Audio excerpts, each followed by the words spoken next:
Chapter 384. Over at the asteroids, Scylla was blocking one attack after another.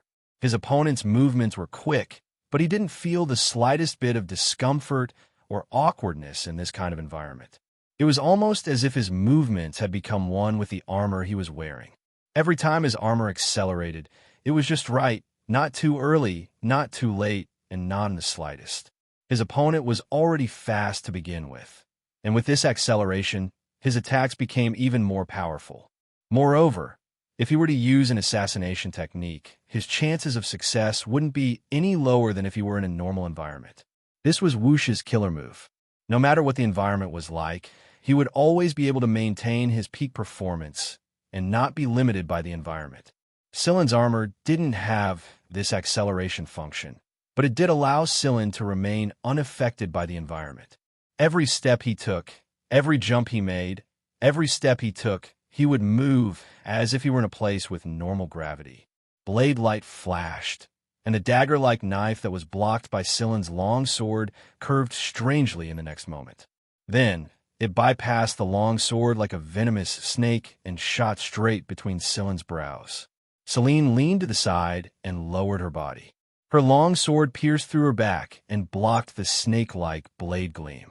The light from the crisscrossing blades flashed again.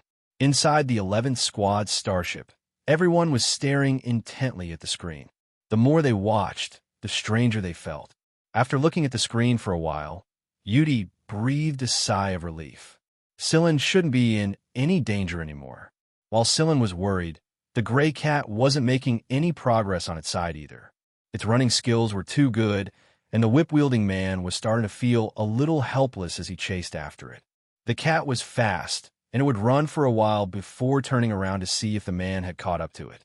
If they hadn't, it would scratch them once before continuing to run again. "I think that guy must be feeling pretty depressed right now," Carrie commented as he watched the whip-wielding man chase after Huimao. Xiao Shang and Mogaz nodded in agreement. The tension in the air had lessened significantly. "It's too rare. It's really too rare," Phoebe exclaimed excitedly. "What's too rare?" Carrie and the others looked at Phoebe in confusion. "It's the one with the whip. My idol. In fact, my use of the whip was also influenced by Taipana. I was fortunate enough to see it once when I was with the main team." Phoebe explained. "You've seen that guy?"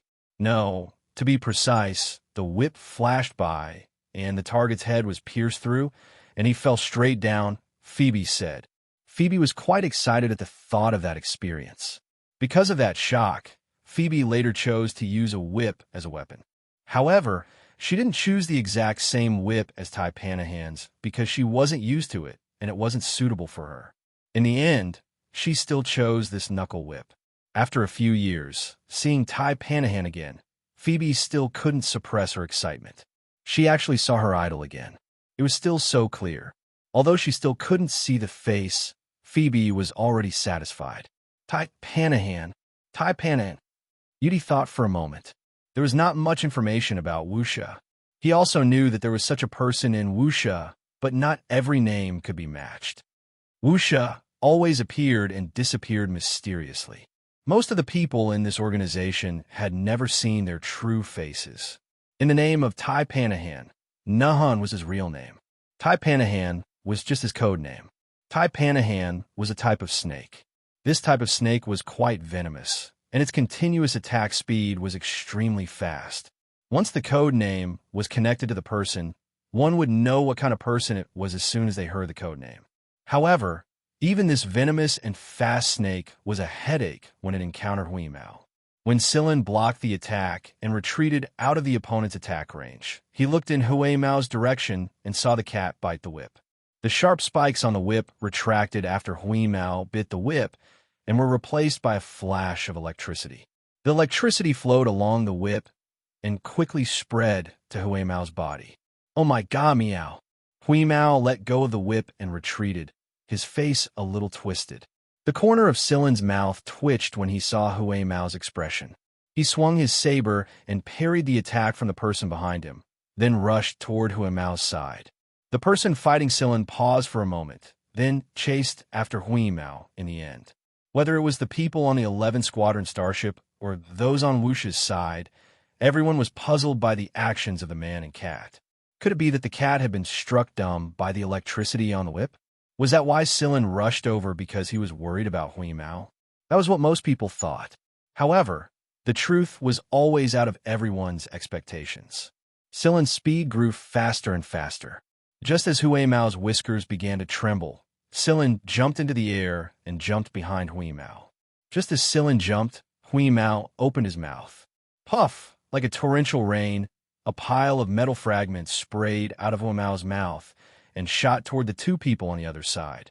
The duo was a little flustered by the sudden turn of events, and they didn't even have time to jump out of the way. They swung their weapons to block the metal shards, but the amount of metal shards Whis had spat out was simply too much. Moreover, it was urgent, fast, and sudden. It really did put them in a difficult position for a moment. The metal fragments were not in their original state.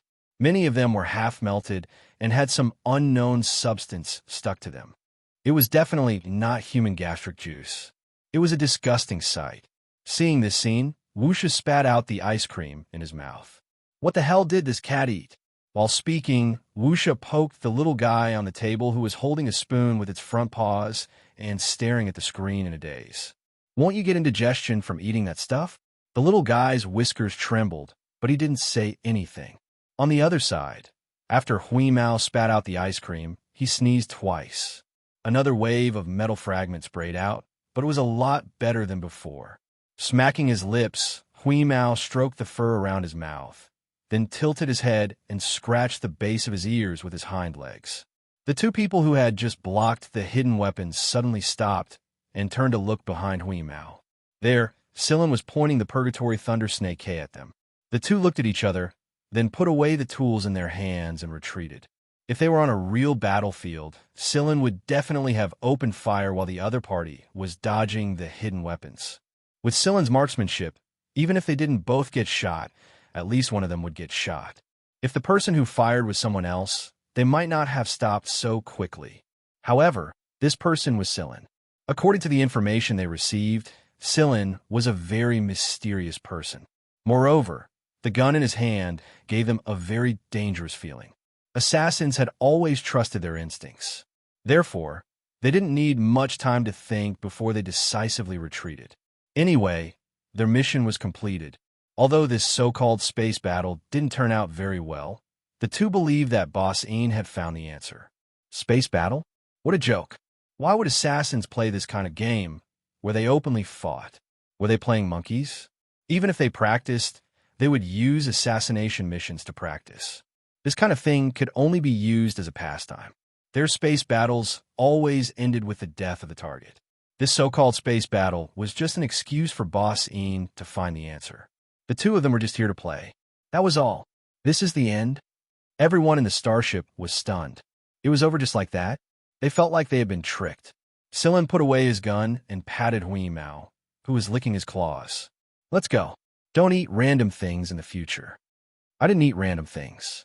It was just that I suddenly felt like vomiting when I was electrocuted. I ate too much. Those robots are really disgusting. I haven't even finished digesting them. Hui Mao transformed into his powerful mode and carried Silin back to the starship. Silin, did you guess from the beginning that the other party wasn't going to be serious? Hui Mao asked. I had that feeling. Also, if my opponent was in the middle of an assassination, his telescopic knife should be black and not reflect light. It's just that because of the nature of this space station, the other party didn't use that kind of assassination tool. Think about it.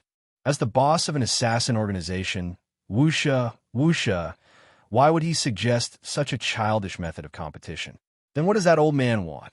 It's probably because of you. Me? What does he want with me? Hui Mao exploded.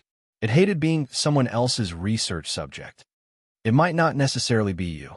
I heard that there's a person in Wuxia who likes to eat ice cream. He's very interested in cyborgs, and Wuxia also likes to eat ice cream. He was eating it during our previous conversations. So it should be him. Hui Mao was silent for a moment, then said, Silin, why don't we eliminate that old man first? Silin pulled on Hui Mao's ear. Don't even think about it. That old man is very cunning. After returning to the 11th Squad starship, Hui Mao Wuxia was waiting in front of the holographic screen. All right, you win this time. Wux's tone was very casual. It was almost as if he was saying, fine, you can drink this extra cup of water.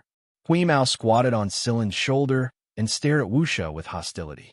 The more he looked at this old man, the more cunning he felt. Due to Hui Mao's intense gaze, Wuxia put down the ice cream in his hand and asked, "Little fat cat, do you have something against me?" Hui Mao raised his chin. "I know you're plotting something against me." After a pause, he said, "Are you going to do something improper to me?" Hui Mao Wuxia, the little guy sitting on the table next to Hui Mao Wuxia, also widened his eyes. Was this cat's brain still working? Silin flicked Hui Mao's ear. That last line shouldn't be used in this situation. I told you not to watch those pornographic films like you. You'll turn into an idiot if you watch too many of them. Hui Mao swung his tail in annoyance and harumphed. All right, let's get back to business. I said I would tell you something if you won, so I'll fulfill my promise now. Hui Mao Wuxia straightened his face and said, "This information is about several core members of Vanguard. Someone is going to assassinate the higher-ups of Vanguard, and there are at least 10 people on their hit list. As for whether Ji Feng is on that list or not, I'm not sure. Assassinate the higher-ups of Vanguard. Fuck." Silin only thought of this assassin organization that was on par with Hui Mao Wuxia. The other assassin organizations wouldn't have the guts to do something like this. Correct. Why didn't you tell Captain Ji Feng? Why should I tell Ji Feng? Uncle Ian said casually. However, if he told Silin, Silin would definitely tell Ji Feng. Hui Mao Wuxia didn't care if Ji Feng knew about this. Silin thinks for a moment and said, "I'll tell the captain about this. Is there anything else?" "Not for now. Oh, there's one more thing. I'm very interested in the cat on your shoulder, but don't worry, I won't do anything to it. In fact, in some ways, I'm on the same side as you." After saying this, Hui Mao Wuxia hung up. The aircraft also flew away and soon disappeared from everyone's sight. On the same side, Silin still didn't understand the true meaning of Hui Mao Wuxia's words. By the time he understood, the two of them were already engaged in a fierce battle. Inside Hui Mao Wuxia's aircraft, the little guy who had finished another big cup of ice cream was already squatting in Hui Mao Wuxia's arms and dozing off. His long, furry tail was wrapped around his body, and he looked very satisfied. Hui Mao Wuxia stroked the snow-white fur of the little guy in his arms and said, "How is it? How do you feel?" This sentence wasn't directed at the little guy in his arms, but at the two people standing not far away. These two people were the ones who had gone out to fight Silin and Hui Mao. "That guy is hiding his strength," the person beside Taipan Han said. He had fought with Celine for a period of time. Although he hadn't used his best skills and hadn't used his true strength, he could still see some things. Hiding his strength? Yes, I think there were 3 times when he could have killed me in one hit, but I don't know if it's because it was just a sparring match or something else, but he didn't use his full strength, the person said confidently. "That's true," Hui Mao Wuxia said slowly. "Even now, no one knows how strong Silin really is. Also, didn't you notice that he doesn't need to use force when he can? For example, the virus that caused the miracle, or the reason why the Skeleton King and his subordinates died a few years ago, according to the information you've gathered. He didn't use force at all. He relied on other methods. He wasn't able to kill Osculo because of his combat prowess. There could be other factors as well. Actually, we all know that a person's combat prowess isn't that scary. What's scary is the ability to kill a large group of people without using any sort of combat prowess. Out of all the people we've come into contact with, people like that are the most dangerous because their destructive power is impossible to estimate. Not to mention, that kid has both. Also, I don't know what deal that kid made with Gaydar, but I know that Gaydar is the kind of person who won't care if the difference in strength is too big. Being able to talk to him and build a relationship means that Gaydar values Silin a lot. Someone wanted to make a deal with Azrael for Silin's life, but Azrael refused. Others thought it was because of Gaydar, but I think it was Si Huang who made the decision. Hui Mao Wuxia said this for his subordinates. He rarely spoke so much at once, but this time, the people on the space plane would take it seriously. Silin didn't know what Hui Mao Wuxia's people thought of him. After he contacted Ji Feng, he told him about his conversation with Wuxia. However, Ji Feng seemed to be prepared for this. It's time for them to make a move. The them he was referring to was the fog and some related people.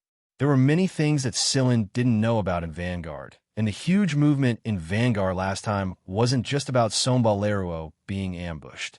Maybe Ji-Fong had already noticed something. Ji-Fong told Sillin to be careful, and he would contact Wuxia. At the same time, he also told Sillin to be prepared. Since Wuxia came looking for him, it wouldn't be a simple test. He believed that they would meet again soon. Sillin agreed with Ji Feng's speculation.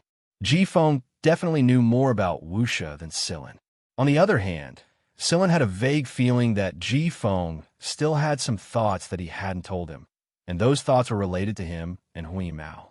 What do we do next, Sillin? Yudi asked.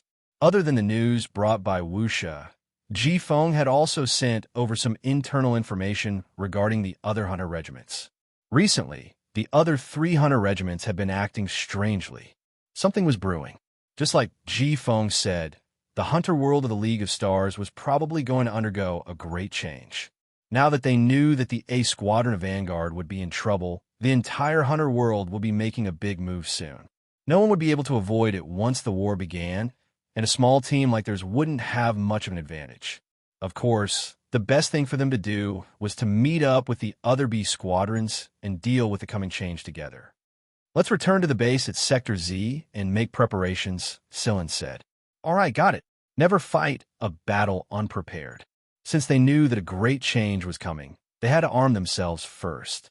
It was a good opportunity to get their hands on so many top-grade energy ores, and they could strengthen their weapons quite a bit. Moreover, they had to hurry. No one knew when the great change would erupt in the hunter world. While Sillin was pondering the information he just received, Ayu was poking his head around outside the command room. It was only after Sillin and Yudi were done discussing matters that Ayu flew in. What is it? Sillin asked. Sillin, have you been busy lately? Ayu looked a little nervous as he twirled his fingers. I won't be idle for the time being. Is there any trouble? Sillin said. Well, if you're busy, we can help you with it. However, we hope that you can spare some time to help us. Ayu continued to twirl his fingers. What kind of help? If it's urgent, I can help you first. That's great. After Sillin agreed, Ayu pulled Sillin and rushed towards the other end of the passage. What's the rush? Sillin ran after him. Hurry up and save me. Chapter 385. Sillin knew that Moon and Shimu were busy working on the box that Sigma was holding like a treasure. He thought that they would wait until they returned to the base before carrying out the awakening plan Moon mentioned. However, Sillin couldn't help but wonder why Moon was in such a hurry. Did something happen? No, that can't be right. Judging from Moon's reaction, it should be something good. Sillin followed Moon to Shimu's workshop on the starship. Shikai, Sigma, and the others were already waiting for him. The box was placed on a silver-gray metal workbench. There were 2 orbs of light floating inside the open box. Some data was flashing on the device next to them. Wheeze jumped onto the metal workbench and circled around the box twice. It could sense the machine language coming from the 2 balls of light, but it was very weak and incomplete. That was why there were only some messy data characters flashing on the instrument next to it, and they couldn't be connected into a string. What's going on? Sillin asked. They're awake. Sigma looked very excited. But we can't get in touch with them. Moon and I tried, but we can't get through to them. I don't know what's going on. You, Shimu, and the others have been busy retrieving the brains of Rifia and Zoel that Chip had kept. Back then, the Shi family had only used the materials and not the brains. At most, they had tried to replicate it, but the brains weren't seriously damaged. After all, the Shi family knew how important a brain was to a robot. Therefore, they could be awakened as long as the conditions were met. Moon and Sigma had been trying to communicate with the 2 core brain regions inside the box for a while now, but the 2 core brain regions didn't respond at all. But just now, Moon and Shimu had just finished a game of Chain Stars. While the 3 of them were discussing the game, the 2 core brain regions suddenly reacted. The box on the metal table suddenly opened, and 2 clusters of light floated into the air. The instruments around them also reacted strangely. Moon told Celine about what happened just now, and his nervousness was obvious from his tone. The 2 orbs of light in the core brain region were reacting. Did this mean that the two of them could wake up? What should we do? Even Moon found it hard to calm down when he thought about Rufia and Zol's situation. Everything had happened too suddenly, and he had planned to deal with it after returning to the 11th Squad's base. He did not expect something to happen here. Fortunately, he had brought all the materials with him just in case. Did you encounter a similar situation when you were creating Cheto, Silin? Shimu asked. Shimu was the one who asked you to bring Silin over. He thought Silin might be able to provide some advice. Back in the day, Silin had done many calculations based on the advantages of the first-generation liquid core brain. It wasn't until Silin was satisfied with the final results that Silin was satisfied with. Adding that to the fact that he had discovered that miraculous crystal at the time, he had turned some of his theoretical designs into reality. That was how Cheto came to be after all sorts of coincidences. At the time, Cheto was nothing more than a newborn robot. He was like a newborn baby. His potential was there, but he didn't know much at all. After that, Cheto was the one who improved himself almost all the time. Right now, not even Silin could understand the complicated structure of Cheto's brain. Silin stared at the two floating balls of light. He hadn't created Cheto like this when he first created him. Maybe it was because Cheto had changed a lot during his development, but his initial state wasn't exactly the same. That being said, there were still similarities between the two. After quietly sensing the information transmitted from the two light clusters, Silin said, "This should be a normal phenomenon. It's just like how ordinary animals undergo a long period of hibernation. Due to the long period of hibernation, their brain activity has always been at an extremely low level. Even if they were to wake up, they would need to go through a period of adaptation. But these two," Silin pointed at the two light clusters in front of him, "are in this adaptation period. They're not awake, but their brains have already begun to move." Shimu nodded.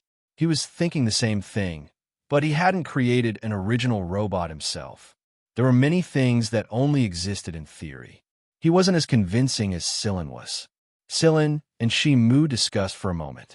Half an hour later, they came up with a plan. Silin walked to the side and pointed at a certain direction. Then he said to Ayu, "Put the box inside, Ayu." Shimu was already adjusting the apparatus in the direction Silin was pointing at.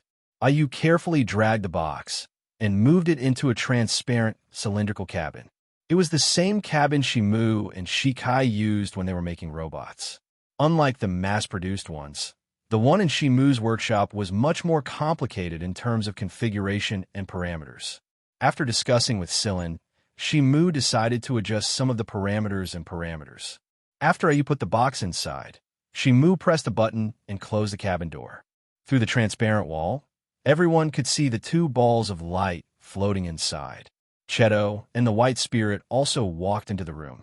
Silin was the one who informed them to be cautious in case they needed more help when the time came.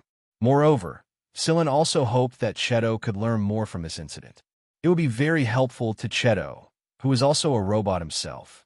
Silin and Ayu each took control of a couple of apparatus. After they were done adjusting the apparatus, Silin shot Shimu a questioning look. After receiving an affirmative answer, they pressed the start button at the same time. The environment inside the cabin was changing rapidly. The composition of the ions, gases, pressure, and temperature inside the cabin were changing rapidly, and the magnetic field was adjusting in a regular pattern. Both Silin and Shimu stared closely at the icons and data displayed on the apparatus.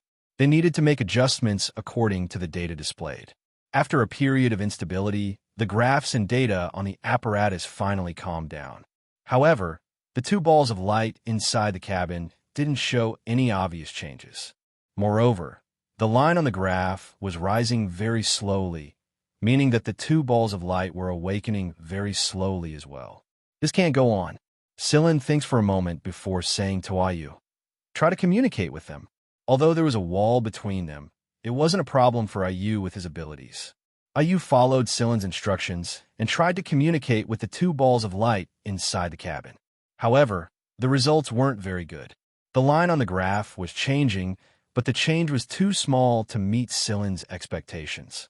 Silin frowned and fell into deep thought.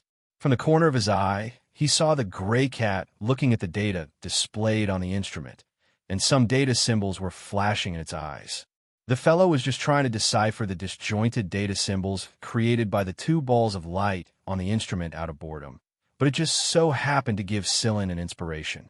Try to communicate with them using data stream mapping, Scylla said to Ayu. Shimu's eyes flashed when he heard Scylla's suggestion. He looked at Hui Mao and Scylla before turning back to the monitor. He didn't expect Scylla to be so much more powerful than he thought. His understanding of machine language was far beyond his expectations. It was because of this that Shimu knew how rare it was for humans to be able to understand machine language. Even among the Shi family, there might not be one in several generations. On the other hand, Serene, who was not a member of the Shi family, had a better understanding than Shikai, who was a true descendant of the Shi family. Ayu didn't pay attention to what Shimu was thinking. He was only concerned about the two balls of light inside the cabin. They were his brothers. He hadn't seen them for hundreds of years, and the five of them hadn't seen each other for 1,000 years. The arrogant Ruffia, the cold Zoel, are they coming back? Ayu stared at the two balls of light inside the cabin. Two beams of light shot out from his face. They contained all kinds of data. The streams of data were mapped onto the two balls of light. They contained information about the 5 robots and the Shi family of that generation. Ayu hoped to use this information to trigger a reaction in the brains of the two balls of light. Sure enough, after sensing the data stream mapping, the two light clusters flickered. After this flicker, the data on the monitoring instruments connected to the fusion cabin changed drastically. Yes, that's it. Continue, Scylla said as he made some adjustments to the devices and the parameters calculated based on the new data. Both Shimu and Scylla had to make the necessary adjustments themselves. There were many times when a machine wasn't necessarily better than a human. For example, when it came to synthesizing robots, the creator was the dominant factor. Only after synthesizing a robot would they be able to develop their own robots. Shikai watched from the side. He didn't interfere because there was nothing he could do. Scylla and Shimu were more than enough to control the devices, and their control was very precise. This was something Shikai needed to learn. There was a certain gap between him and the two of them, and he didn't deny it. Scylla's hand speed was so fast that Shikai couldn't keep up with it. He had to rely on other visual aids to catch a glimpse of it. Scylla alone took care of 60% of the work. Shimu took care of 30%, and the remaining 10% was the work of Ayu, the two balls of light, and the automation of the devices. When the data displayed on the device reached one of Scylla's standards, the next step would begin. All right, Ayu, put the materials in, Scylla said to Ayu without stopping. Ayu also sensed that the two balls of light were becoming clearer and clearer. He sensed a familiar presence that he hadn't seen for a long time. After Scylla said that, Ayu quickly took out the materials he had been hiding and put them into the module's inlet. One of them was very similar to the material Scylla used to create Cheto. There were also a couple of extremely rare metals that Ayu had been hiding for a long time. Even the Shi family didn't know about them, and the only reason Ayu had taken them out was to awaken Euryphia and Zoel. The balls of light inside the module grew brighter and brighter. As they moved, the materials were absorbed, shaped, and synthesized on their own. From the beginning to the end, a robot similar to U and Sigma was slowly taking shape inside the module. Euryphia, Zoel. Agitated, Sigma began to circle around the cabin, arms swinging up and down, unsure of what to do. Cheto didn't say a word as he watched Ayu and Cheto. However, he didn't miss a single detail. Everything, including the operation, the calculation rules, the optimal path, the optimal conditions, and so on. The main reason he was able to evolve to his current level was because of his own learning and application abilities. Scylla had told him on the day he created Cheto, "I'm only providing you with a starting point. How far you can go is up to you." Cheto was different from Sigma and his siblings. When Scylla and Hui Mao left for Mist Bodhisattva for the first time, Cheto had gone on a long journey. He used to walk with the crowd, sit in a coffee shop at a street corner, read an ancient book for an entire afternoon, and experience the life of a normal person. He used to do hard labor with the lowest rung of society. He used to live in a shipping container ghetto. He used to work with elites who were dressed up in a hurry. He used to work with the hunters who were considered unimportant by the four great powers. He used to travel through dangerous jungles and experience the urgency of a normal person facing a crisis. When the lanterns were first lit, the suburbs and the civilian district beyond the border started to grow quiet, and the romance inside the city started to go crazy. Cheto had experienced two completely different nights before. He was lying in a simple house in the civilian district and listening to the snoring of the old miner next door. He was also riding a hoverboard in the city and following the screaming youngsters through the flashing neon lights. It was only after these experiences that Cheto finally understood. Ah, so this is the life of a human. He wasn't a coal machine after all. Sillin had told him that he could create another robot, but there was only one Cheto. Cheto wasn't envious of Sigma's 5 siblings. He had brothers of his own, such as Wheeze, Sillin, and Carrie. They might be humans or cyborgs, but they were brothers who had gone through thick and thin with each other. They were brothers who he could entrust his back to. Moon and Sigma had always been praised by the 11th Squad and everyone who saw them, but Cheto had always kept a low profile. Most of the time, the 11th Squad had already treated him as one of their own instead of a robot. Hui Mao flicked his ears and yawned when he saw what was going on. Then, he jumped onto Cheto's shoulder. Sillin was busy, so he didn't dare disturb Sillin. That was why he crouched on Cheto's shoulder instead. He wasn't interested in the two robots, and neither was he interested in them. After finding a suitable angle, Hui Mao leaned his head against Cheto's neck and dozed off. Chapter 386. The two robots inside the capsule had been perfected, and most of the work was done by the robots themselves. Sillin and Shimu didn't need to do anything else, so they simply sat on the side and watched the data displayed on the monitor. The two new robots were created based on the programming in their brains, and they looked very similar to Sigma and Moon. Why else would they call them brothers? When the two robots were done, the light bars on their faces flashed, and the cabin doors opened on their own. The change in air pressure made a hissing sound. The two new robots flew out of the capsule, and Sigma and Moon jumped toward them excitedly before they could say anything. After so many years, the four brothers were reunited once more. Chip was the only one left. Not wanting to interrupt the four brothers' bonding session, Sillin walked out of Shimu's workshop and went back to his own room to rest. Although the process of synthesizing these two robots wasn't long, the amount of calculation involved was just too great. This was especially true in the beginning. He was practically operating like a machine. Thankfully, things were a little easier towards the end, and Sillin had a buffer period. This time, he was creating two robots at once, so it was only natural that the amount of calculation required was a lot more than before. Unlike the time when he created Cheto, most of the calculations were done in real time. After stretching his aching arms a little, Sillin walked back to his room. Hui Mao jumped off Cheto's shoulder the moment Sillin came out. He winked at Cheto and said, "I won't disturb you anymore, boy. You can pick up girls now." Cheto flicked Hui Mao's ear with a smile and left Shimu's workshop as well. He had learned a lot of new things just now, and he needed time to think about them. The 11th Squad had gained 2 new members, but it was a new problem for Shimu. It was fine back when Sigma and Moon were the only ones in the group. Moon was the only one who would speak from time to time, and Shimu didn't think much of it. Now that there were 2 more Sigma and Moon, Shimu didn't think much of it. Perhaps it was because the 4 of them were in a group, but the quiet Sigma and Moon seemed to have become more talkative, and they couldn't stop chatting. In the end, Shimu couldn't take it anymore and kicked all 4 of them out of the workshop. He really didn't know how that generation of Shi family members could tolerate these 5 troublemakers. Sometimes, the 4 of them would play a human pyramid with Sigma at the bottom. Sometimes, the 4 of them would mess around with Shueqiu and the others.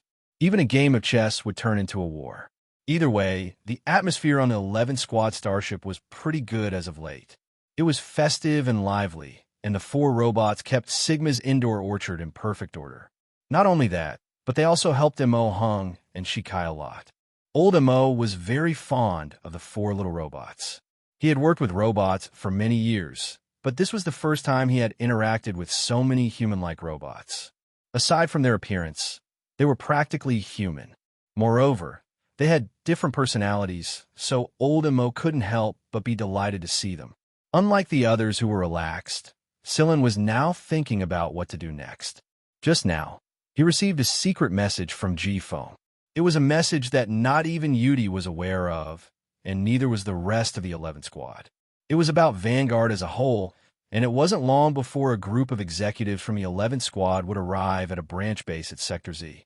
There, they would meet with the executives of the Navigators and come to a decision regarding the ownership of a planet.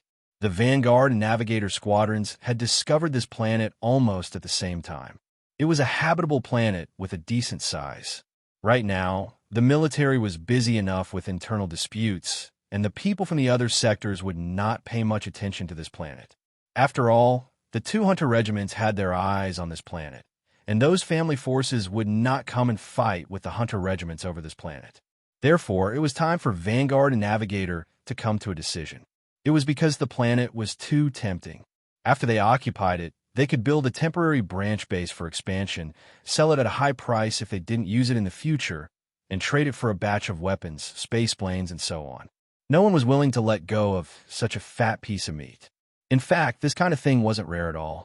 It was very common for two hunter regiments to come to a conclusion and come to an agreement because of their target. But at this time, it was thought-provoking. This was especially true after Wuxia told Sillin the news not long ago. There were even more secrets hidden in this. G-Phone was obviously mentally prepared for this, and there was another rumor circulating among the hunter regiments.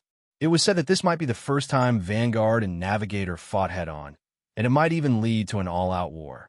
The friction between the two hunter regiments was enough as it was, and this planet was just a fuse that would lead to the biggest conflict between the two hunter regiments in the last 50 years. There was no telling if these rumors were true or not, but after this, the B squadrons of both two-man regiments had already gathered at Sector Z. Logically speaking, a base at Sector K would be more confident, but at the same time, the damage to their base would be greater if a large-scale, all-out war broke out. Therefore, both sides had chosen to set up a branch base at Sector Z. This way, they wouldn't have to worry about fighting each other. It was just a temporary branch base anyway, and they wouldn't feel much pain even if the entire planet was destroyed. G-Phone had already contacted the 11B squadron commanders in secret and told them everything that might happen. He told them to prepare themselves because it would be an incredibly difficult battle if an all-out war broke out. Other than that, G-Phone also told Sillin about the meaning behind Wuxia's words. It was very likely that the Fa would take advantage of this meeting to kill them, and this was the best opportunity for them. Therefore, Vanguard had more things to pay attention to. Ji-Feng's biggest worry wasn't the Navigator. After all, they were both part of the four great hunters, and both sides knew each other better than the other. Ji-Feng's biggest worry was internal problems. Because the hunter regiments were too big, it was impossible to clean out all the traitors, and it wasn't impossible for the backlands to catch fire. The second concern was the assassin organization FOG. Their assassination targets were a few of Vanguard's higher-ups. Right now, they didn't know how many of Vanguard higher-ups were on their hit list, but one thing was for sure. These higher-ups were the most influential people in Vanguard. If anything happened to any of them, it would be a huge loss for Vanguard. When the time came, the 11 squads definitely wouldn't be at the front lines. The A squadron would hold the front lines, and they would provide support from the rear. The big move that G-Phone made during the last meeting at the base was actually because he had scattered some of the best seedlings among the various B squadrons. This was because they were less affected by the attacks in the B squadrons, and these people were the future hope of Vanguard. When they grew up, they would become another batch of peak strength. The dispersal and relegation this time was actually a kind of protection for these people. The abilities of these people were indeed uneven, and the people who were truly valued by the higher-ups were mixed among them. This was the main reason for the action that time. As it turned out, G-Phone had already started making all kinds of arrangements since then. There will be a war between the four great hunters sooner or later. Lon Hudi and Heaven's Birth are currently at war, and Vanguard and Navigator can't possibly stop either. Once the war breaks out, both sides will lose a lot of people. That's why we have to protect those who haven't matured yet. If our seniors are unfortunate enough to fall in this war, at least we'll have someone to take over our position in the future. We won't allow Vanguard to decline. This was what Ji Feng told Sillin. He didn't tell all the other captains this, and he only told the people he truly trusted. At the same time, he was reminding Sillin that the 11th squad shouldn't go to the front lines and that they should stay with the other squads. Mogaz, Mao, and the others were all potential members who hadn't matured yet, so they shouldn't be sent to the front lines. Sillin, help me protect them. That was what Ji Feng said before he disconnected the call. This puzzled Sillin a lot. Even if Mogaz and the others were people the higher-ups thought highly of, Ji Feng didn't necessarily care too much about them.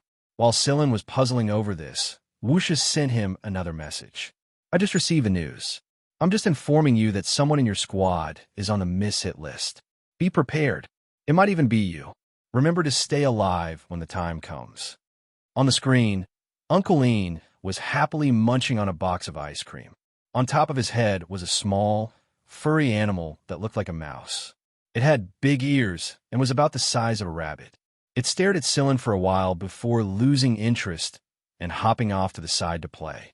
You don't know who it is either? Sillin asked. I won't tell you even if I do. Sillin, fine, let's change the question. Is there only one person on the hit list? Sillin asked again. As far as I know, there's only one. However, if the assassin gets excited, he could take out a few more of them. That's why your squad has to worry, kid. Sillin fell silent for a moment. Thank you for the reminder. Is there anything else? Nothing for now. Oh, if you can't handle it, you can hire someone from our organization to protect you. What's the condition? That fat cat of yours.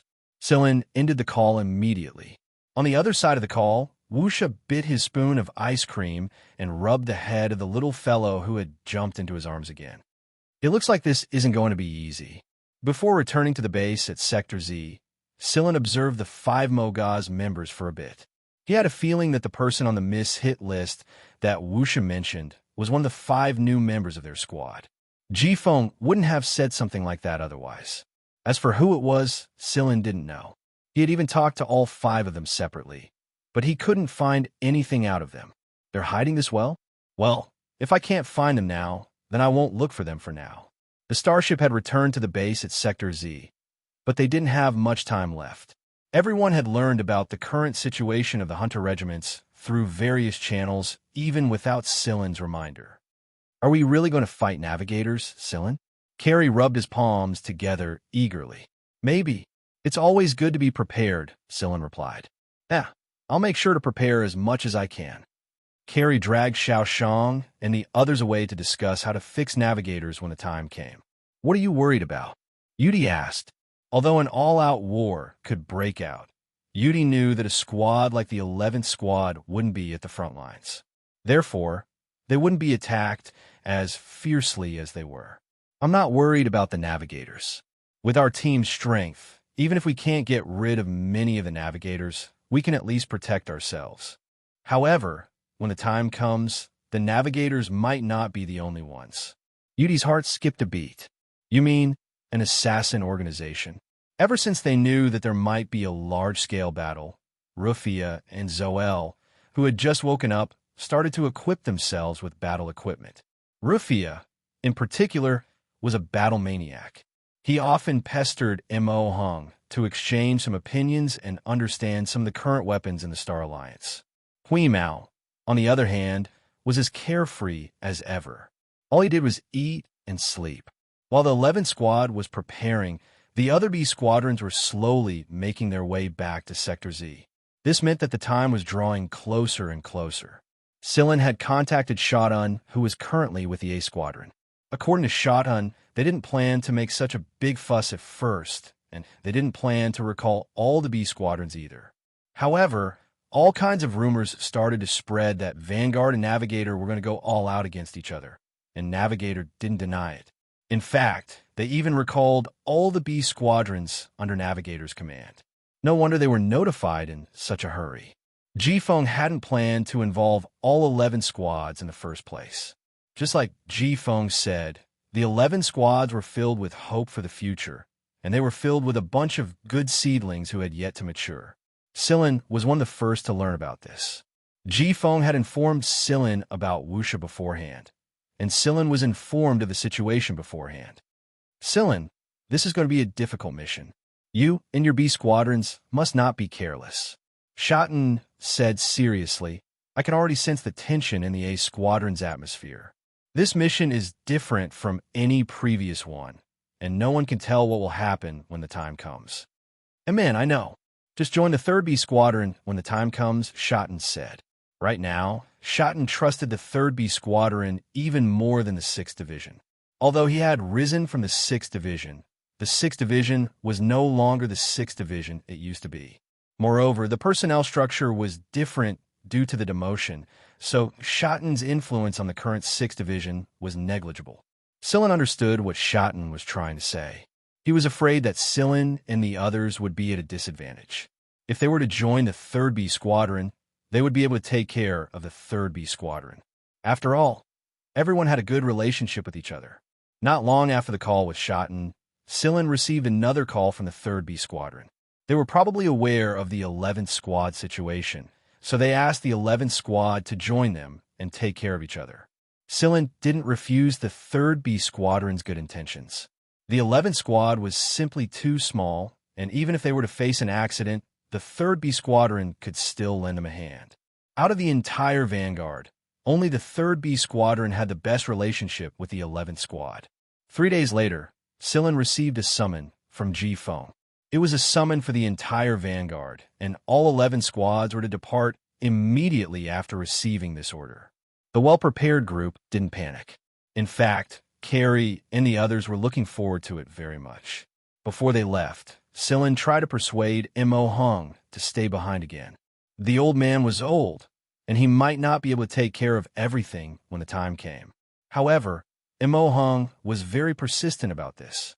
Look, even Dias's little boy is coming with us.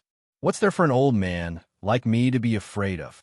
Plus, I've already written my last will, so I won't blame you even if something happens.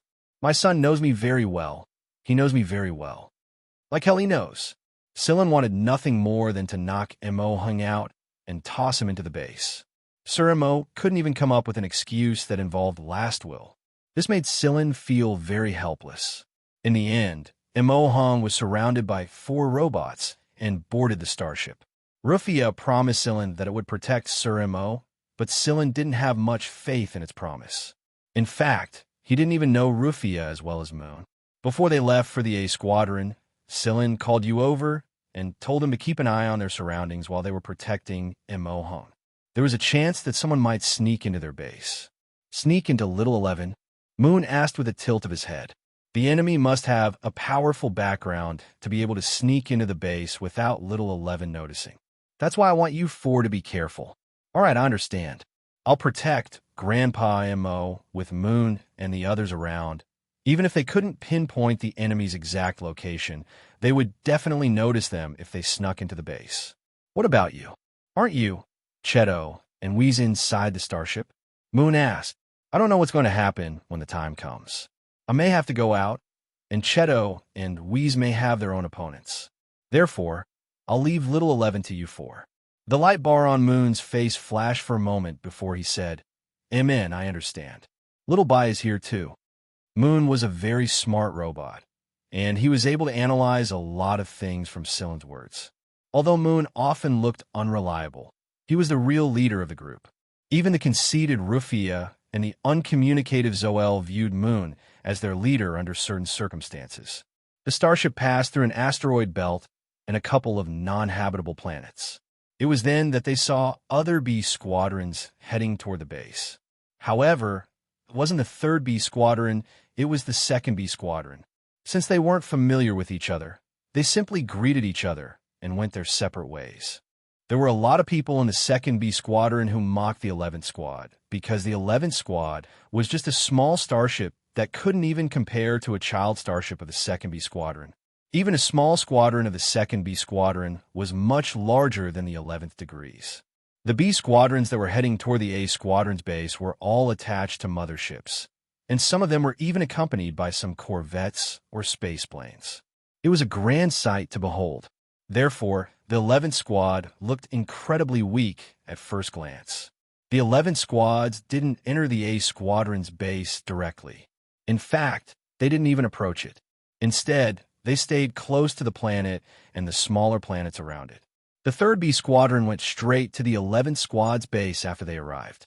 In the eyes of the other B Squadrons, the 3rd B Squadron was playing the role of babysitter. By the time all 11 B Squadrons had arrived, the A Squadron's fleet was ready to depart. There were 3 A Squadron starships, and all of them were large composite starships. The space planes and fighters that were scattered around the spaceport flew into the A Squadron after the 3 large composite starships left the spaceport. "Oh, whoa, it's time to depart." Carrie cheered. Yes, the 11 B Squadrons were only here for one meeting. They would follow the A Squadron starships to the negotiation site, and it was very likely that they would fight there.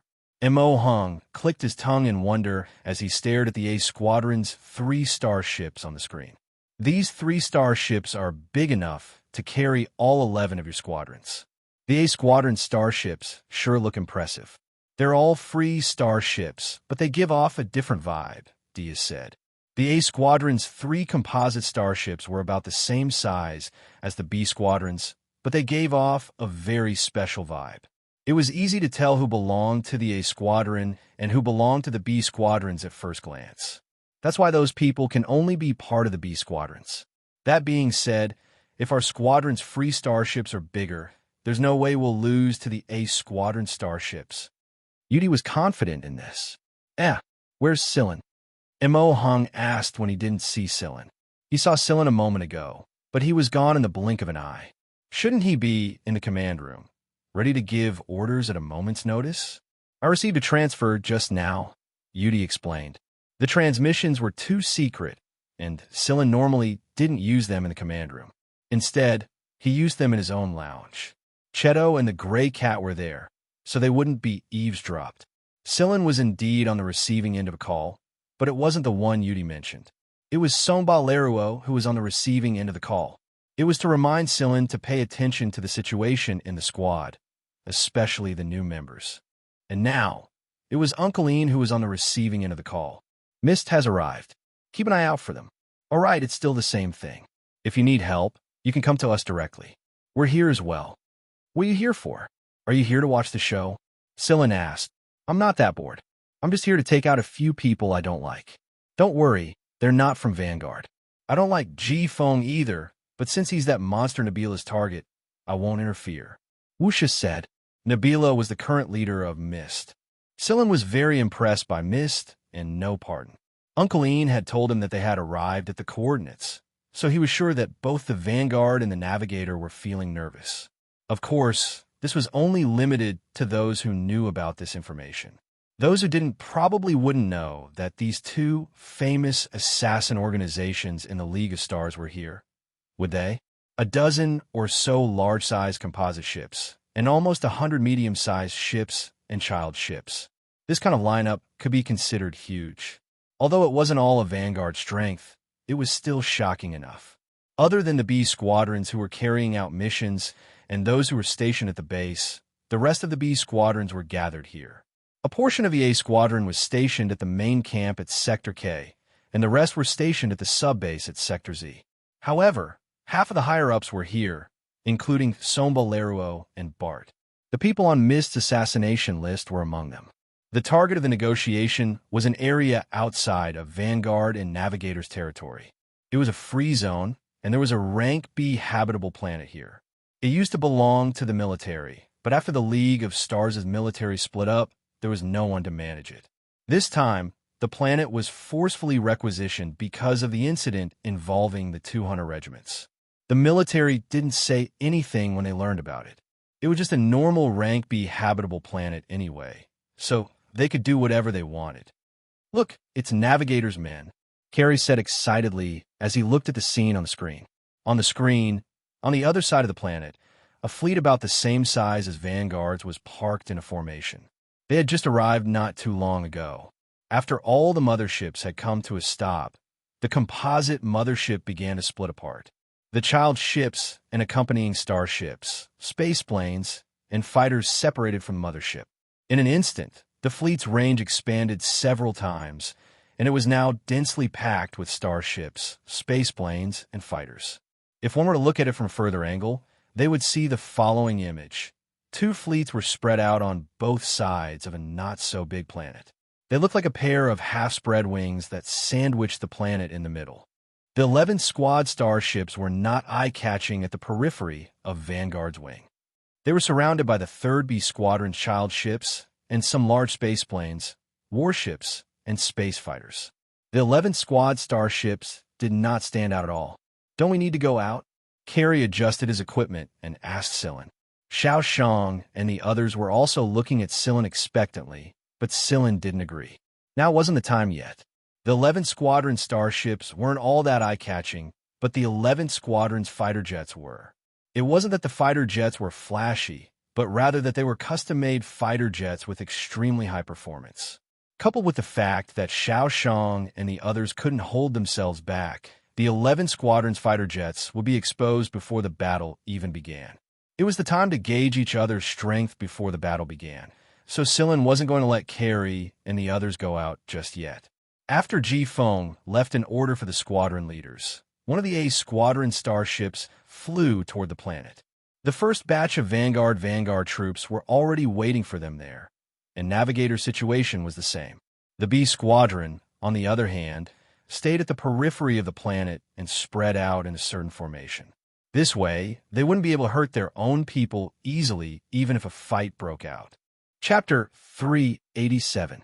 The negotiations on the planet had already begun, and the people on the B Squadrons could only see the general situation outside the planet through the transmissions. They couldn't know the specifics of the negotiations, and they would choose their next course of action based on the signal sent by the A Squadron. Although they couldn't see the negotiations happening on the planet, the tension radiating from the planet had infected everyone around it. The large images on both sides of the planet showed the factions of both sides, but there wasn't even a band music playing right now.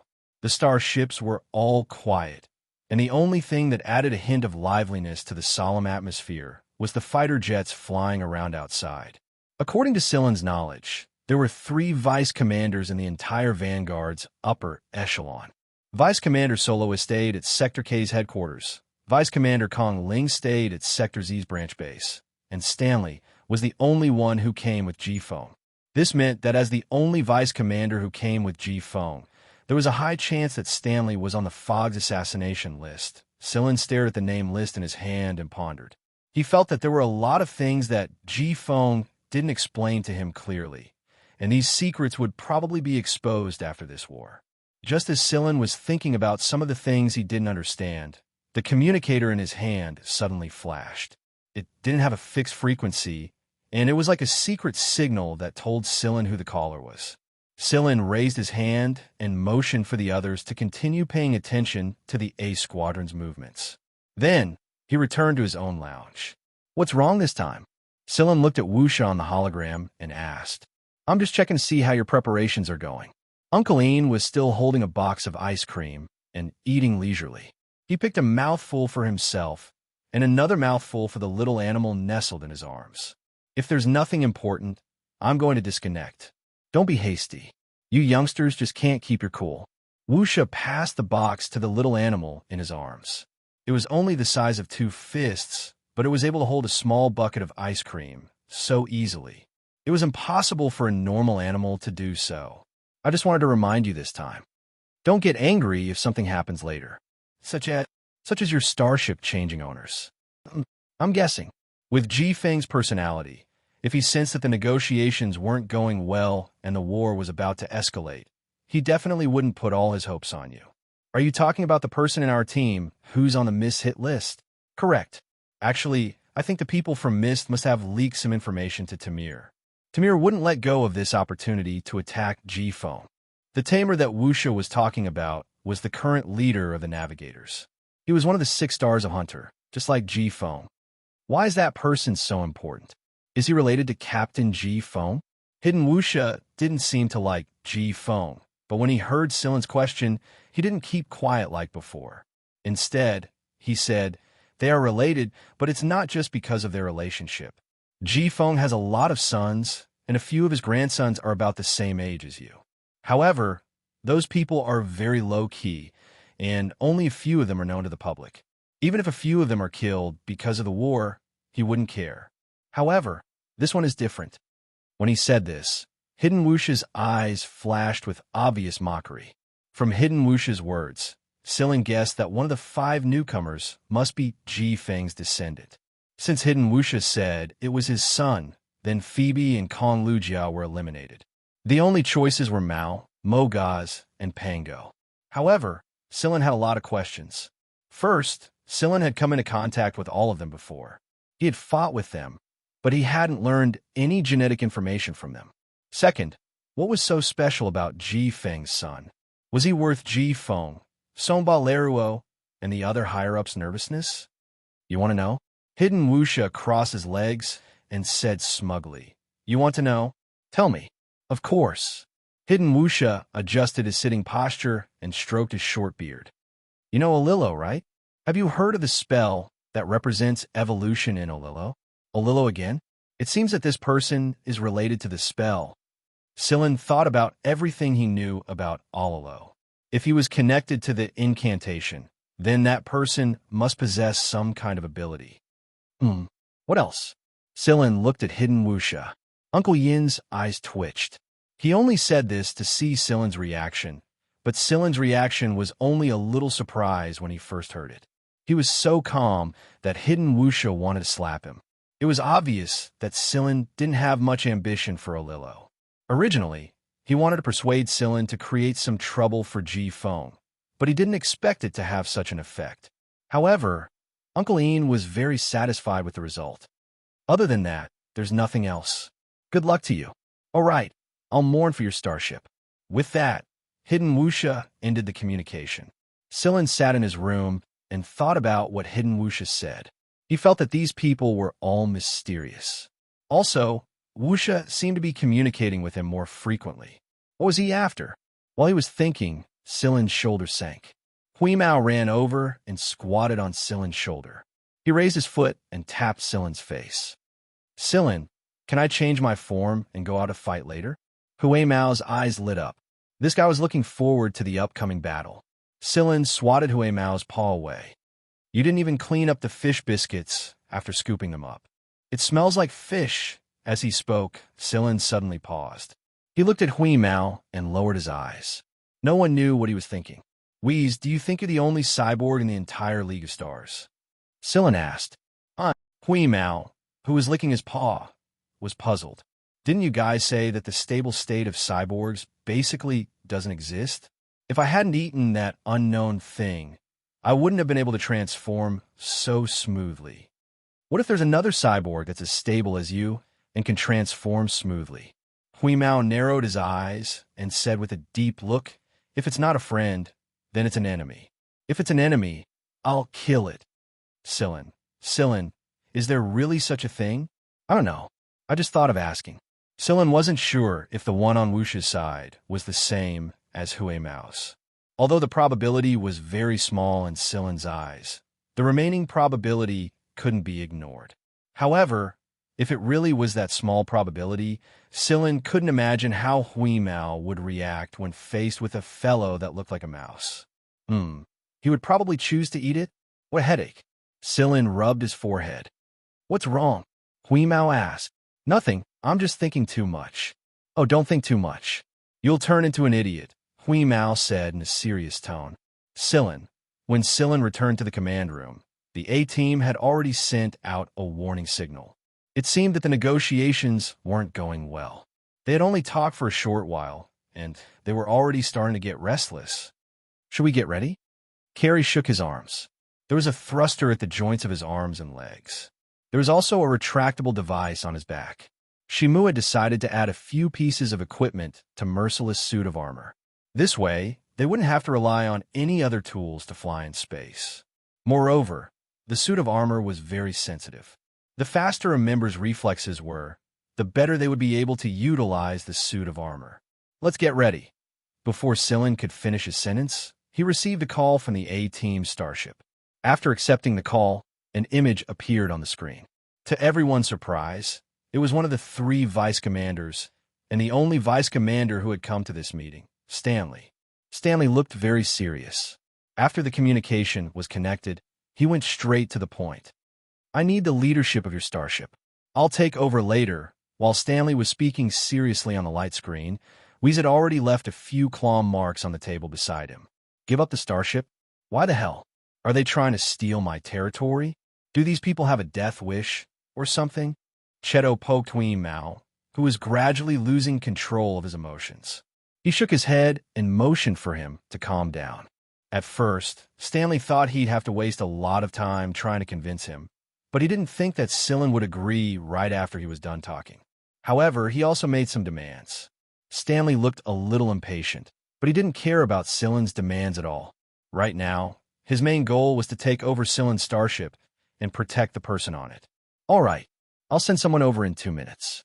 Stanley ended the call after that. Why did you give up Little 11, Commander? What's the meaning of the A-team taking over right now? Yeah, we may not have a lot of people, but we're still a squad.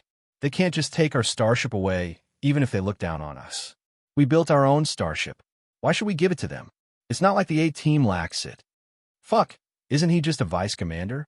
Why should he take our starship? Carrie and the others were very dissatisfied with Stanley's decision. The B squadrons of Vanguard had always been independent and never interfered with each other's business. Although the A-team had the right to assist in the management of the B squadrons, that was all they were allowed to do. The reason why a Freedom Starship was called a Freedom Starship was because of its freedom. It wasn't like the military, where the orders of the higher-ups were strictly enforced. Not even the commander of AB squadrons could say no to their commander's request. But the problem was that Sillin had agreed to it. No matter how dissatisfied they were, they still trusted Sillin after spending so much time with him. That was why they waited for Sillin's next order after they were done complaining. They believed that Sillin had his reasons for making such a decision. Get ready, everyone. Carrie and the rest of you will fly the fighter jets out of here. Mogaz and the rest of you will stay behind. Of course, we won't give them our fighter jets. Damn it, this is blatant exploitation. Carrie grumbled as he left with Xiao Shang and the others. However, the way they looked at Mogaz and the rest of the B squadrons didn't look too good. Stanley had said on the hologram that the 5 new members would stay behind and the others would be free to do as they pleased. In other words, the others could either leave or stay behind and be at Stanley's mercy. What the hell? The conflict between the A-team and the B squadrons had always existed. Many team members looked down on the B squadrons unless they were particularly capable, like Somba Leruo and the others. However, people like Shotten didn't fare as well in the A-team as the B squadrons imagined.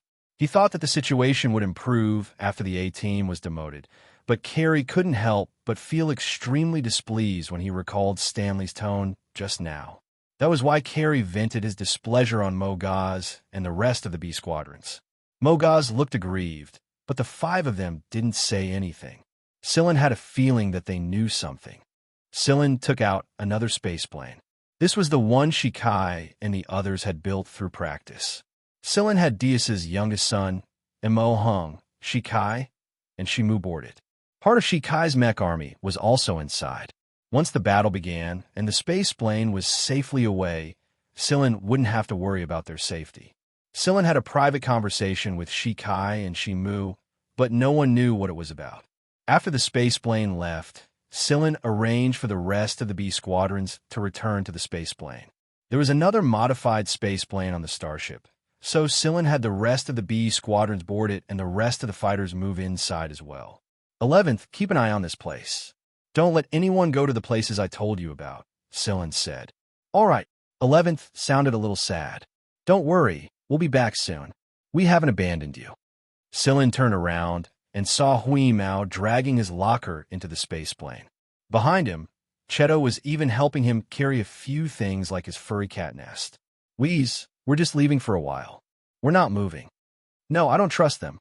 Hui Mao dragged his precious locker into the spaceplane without looking back. Seeing Hui Mao's reaction, Shueqiu and the others also started moving their stuff. They were afraid that their treasures would be taken away.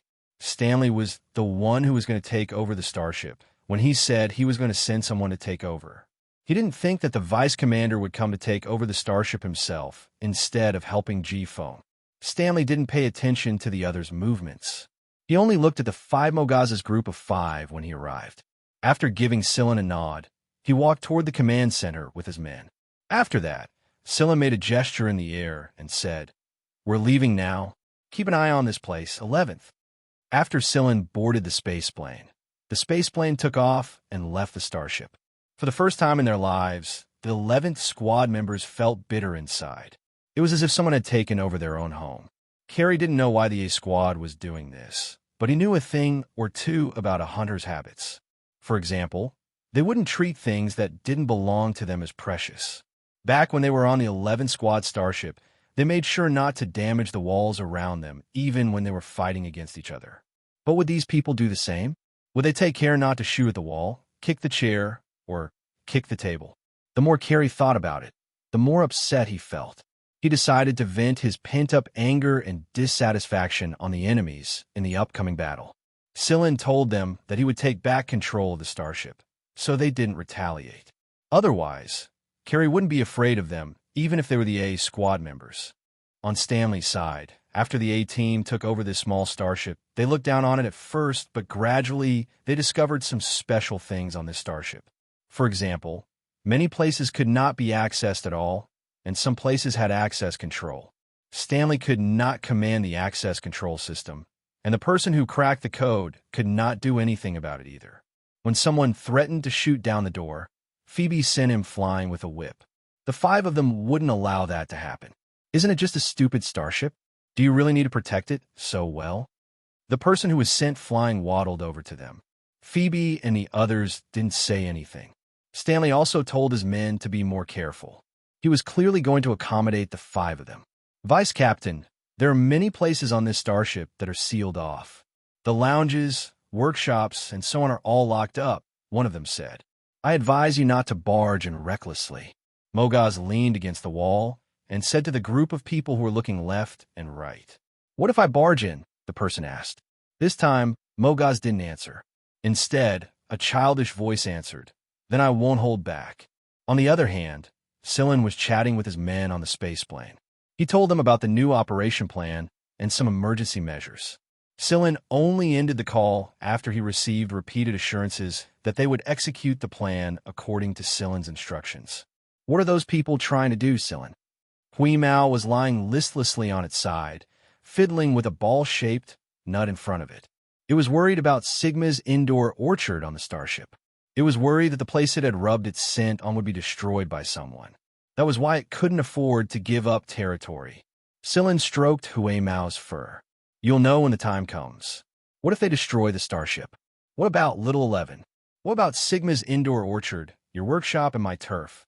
The last sentence was the main point. Then we'll teach them a lesson as well. When the time comes, many people might enter our starship. Other than the people from Vanguard, there are also people from Navigator and others. No matter who they are, we'll teach them a lesson together. Hui Mao stood up and shook his fur. Yeah, we'll teach them a lesson together. We need to teach them a lesson. Of course. Beep, beep, beep. 3 alarms sounded, indicating the start of the battle. After these 3 alarms, an explosion occurred in a place on the planet, and a huge mushroom cloud rose. That was the place where the negotiations were taking place. Chapter 388. The explosion on the planet signified the official start of this inevitable battle. The A Squadron had their own arrangements, and the squads had their own responsibilities. The A Squadron's formation had changed, and the B Squadron was not allowed to go to that area as they pleased. If they did, they might ruin the A Squadron's formation and plan, and they might even be mistaken for an enemy and be killed. If that happened, they could only blame it on their own luck if they were accidentally killed. Every B Squadron had their own squad leaders. Although the 3rd B Squadron wanted to protect the 11th Squad, it was incredibly difficult to locate Sillin's spaceship in a battlefield full of small space planes and all kinds of space fighters. Moreover, the 3rd B Squadron had just received an order to protect the 11th Squad starship. Other than the squad leader and a few people, no one in the 3rd B Squadron knew that the 11th Squad starship had been replaced. They naturally carried out the order without any questions. What they didn't know, however, was that the person they wanted to help had been forced out of that small starship. Scylla had spoken to the 3rd B Squadron squad leader and told him to ignore them and protect the 11th Squad starship. Since Scylla had said so, the 3rd B Squadron squad leader no longer insisted. The 3rd B Squadron had to pay attention to their own squad's movements, the enemy's movements, and the A Squadron's new orders so that they could respond at the first sign of trouble. They couldn't even take care of themselves right now. The large starships and spacecrafts had already raised their energy shields the moment the alarm went off. The dark red energy shields told the people piloting the spacecrafts that the energy shields were currently activated. Don't collide with them, or you'll be digging your own grave. Isn't that energy shield made from the energy or we discovered before? Huimao patted Scylla excitedly after he saw the image on the screen. Yes, that's the one. The dark red energy shields on Vanguard starships and space planes were made from the energy or Scylla discovered back when he was still in the 6th Division. After that, the mining of the energy or on that planet was directly handed over to the A Squadron and the 6th Squadron's ranking in the Vanguard Fleet Sword. However, that was all in the past. The credit belonged to the 6th Division, not the 11th Squad. How infuriating! Huimao was now full of resentment. When it thought about how the fruits of its hard work had all gone to others and how little it had gained, it was very angry, very, very angry. The result of Huimao's anger was that he had scratched a couple of holes in the metal table beside him, and that was after Cheto had comforted him. Inside the aircraft, Yudi sat in the main command seat and gave commands. A team of robots stayed on the aircraft to assist in piloting, so the others could free up their hands to do other things. Sharo and Tico, Yudos and Tang Xiuqiu, Dias and his wife, Shusag and Tesoro, Carrie and Chifeng, and Xiaoshang and Badao were all flying out to meet the navigators. Shusag had always thought that the 11th Squad had some influence even though it was a little small in number. Now, however, Shusag and his son were in the same fighter. As they watched the dense array of spaceships, starships, and fighters surrounding the planet, Shusag finally understood why the A Squadron's members reacted the way they did when they arrived at the 11th Squadron starship for the handover of command. They didn't care. Yes, the 11th Squad's dozen or so people were practically negligible when compared to the entire Vanguard. Back on the starship, although the 11th Squadron starship was small, it was still a starship. It was still different from other spaceships. Even if it didn't have much of a presence, it still had a presence. But now, the spaceplane Scylla was on right now was hidden in this enormous battlefield. No one would know that it was actually a flying tool used by a squad leader of one of the 4 great squadrons on the main battlefield. Compared to the other 10 squadrons, Scylla's current situation could only be described as shabby. Shusag recalled that the people who had followed Stanley to the 11th Squad starship might have looked at Scylla with sympathy and mockery. Fighter jets flashed by, flames from explosions, all kinds of sound waves, electromagnetic interference, energy-absorbing weapons, and cannons bombarded and counterattacked one after another. White cold beam cryogenic cannons and scorching particle cannons intersected in this seemingly chaotic battlefield. Fighter aircrafts were constantly being destroyed, and smaller aircrafts were also being destroyed. Some were from Vanguard side, and some were from Navigator's side. The surrounding space environment was already filled with debris of various sizes. Aircraft that had been hovering in front of Shusag a moment ago were blown to smithereens in the next. Not even a groan could be heard from them. Life and death were decided in the blink of an eye. Scylla thinks of a phrase he had read in Communidan's diary, a battlefield that burns with one's life. The atmosphere of the battlefield was always able to make the hunters immerse themselves in it. Even the usually timid hunters would ignore the fear in their hearts at this moment and rush into the battlefield that was filled with sparks and sparks. Scylla stood inside the control room of the spaceplane. There were 8 light screens in front of him, and they were displaying the movements in 6 different directions. The remaining 2 screens were displaying the situation on the planet. A normal person would be dazzled if they had to pay attention to 2 or 3 screens at the same time, but Scylla could easily pay attention to 8 screens at the same time. While paying attention to the activity on the light screen, Sillin told Cheto some information that he needed to record and analyze. Wheeze was the only one who was bored enough to walk around the metal platform and scratch its claws twice. Judging from the frequency at which its whiskers were trembling, Sillin knew that the fellow was very impatient and holding back its anger. Sillin frowned as he stared at the screen. He couldn't shake the feeling that he had overlooked something. After carefully analyzing the images displayed on the screens, Sillin's attention was focused on the debris floating in space that was growing in number. These debris were affecting the fighter aircrafts quite a bit, and it was obvious that many of the aircrafts at the center of the battlefield had slowed down a bit. Sillin zoomed in on one of the screens. There were some things that looked like floating rocks among the debris of various sizes. What on earth are they? Sillin zoomed in on the details on the other 7 screens. Can you analyze these further? Sillin asked Cheto. Cheto stared at the floating pebbles Sillin was pointing at and tried to analyze them. Unfortunately, he couldn't come into direct contact with them, and there were all kinds of disturbances in the battlefield, so his ability to analyze them was limited. I can't. I'm not sure what they are, but they're different from the debris. I sense some special signals, Cheto replied. The communicator in Sillin's hand flashed a few times while he was thinking. Is it invisible wuxia? It wasn't a video this time. It was a message. Beware of bugs. Bugs? Bugs. Sillin immediately connected the communicators on the 6 fighter aircrafts and communicated with them. Be careful not to touch those floating debris. Avoid them as much as you can and don't come into contact with them. Since the outer material of the aircrafts was a little tough, it wasn't a big deal to bump into small debris from time to time. Although they were a little puzzled by Sillin's words, they did as they were told. At worst, they would just slow down a bit. Everyone's speed had decreased quite a bit anyway, so they could take care of themselves as long as they were careful. After all, this wasn't the A Squadron's central battlefield, and the fighter aircrafts at the center of the battlefield were moving around in a hurry. Even if they slowed down, they would still be much faster than the fighter aircrafts at the periphery. This was the difference in technology. Yudos didn't think that he was any weaker than the A Squadron. In fact, he was confident that he could charge into the central battlefield at his original speed, take out a couple of navigators, and return safely after that. Originally, Yudos wanted to give it a try, but Sillin had warned them before the battle began, so Yudos gave up on the idea. At worst, he would just try somewhere close to the central battlefield. Sillin's words reached his ears before he could act. What's there to avoid debris?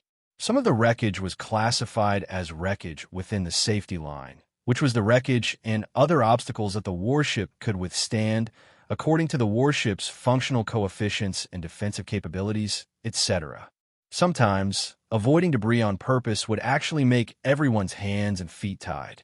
It didn't take long for everyone to understand why Sillin gave such an order. Carrie accidentally ran into an obstacle while making a sharp turn after avoiding a shot from a navigator. You've hit a debris, Chiefing said. It hadn't even been 2 minutes since Sillin said that, and Carrie had already run into one, so Chiefing reminded him. Got it, little friend. Carrie looked at the display on the fighter's instrument. It was just an obstacle within the safety line, and it didn't seem to affect the fighter's functions. Just as he finished thinking this, he realized that the debris was stuck to the fighter. After trying to shake it off a few times, Carrie decided to ignore it. However, very quickly, the fighter's safety system sounded a warning. What's going on? Carrie was puzzled. Chiefing followed the system's warning and pulled up the image taken by the external camera. What's this? Chiefing was shocked. After Carrie fired and blasted away the enemy fighter, he turned his head to look. F***CK. On the tail of Carrie's fighter, there was something about a meter long stuck there. It looked like the stone debris floating in space, but the problem was that this thing was alive. The originally somewhat bumpy, oval thing gradually stretched out, revealing a head and sickle-like claws. The other abdomens were like suction cups sucking tightly on the fuselage, and the liquid that sprayed out of this thing's mouth began to corrode the fuselage. Fortunately, this fighter was made of some special materials, so its resistance was a little stronger.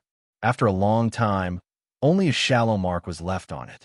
At the same time, Carrie discovered that one of the Navigator's battleships also had the same thing. The guys over there were not as lucky as Carrie. Their battleship was quickly corroded, and in the space environment, any small hole on a flying tool could be fatal.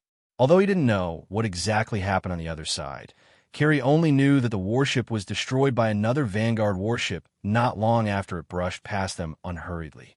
There was no telling if the thing stuck to the fighter plane had been destroyed along with it or not. Carrie quickly contacted Cylin and reported the situation to him. Meanwhile, Cylin was already analyzing the thing. He ordered all 6 fighters to fly to where the space plane was. Fortunately, the material used to make the aircrafts were pretty resistant to corrosion, so there was no danger for now. After Cylin had sorted out the information he had on the thing and sent it to the B squadron commanders, he summoned Cheto and Huimao. Get ready to leave. Huimao's spirits lifted. We can finally leave this place. Cylin brought up the star map of this war zone and drew a circle on it. Then, he said to Yudi, circle around this area. Don't stray too far away. All right, don't worry. Yudi looked at the area Cylin circled. It was where their starship was located, and the 11th Squad starships were flying around this area all this time. More and more fighter aircrafts were gathering in this area. Some are Navigators, and some are Vanguards. Fuck, electrocution is useless against them. Carrie cursed while staring at the image captured by the external camera on the system screen. Right now, 2 of those strange things were stuck to their space plane. He hadn't noticed it at first, but now he realized that there were more and more of them around them. When did these things appear? I'll go take care of them, Chiefing said. Don't.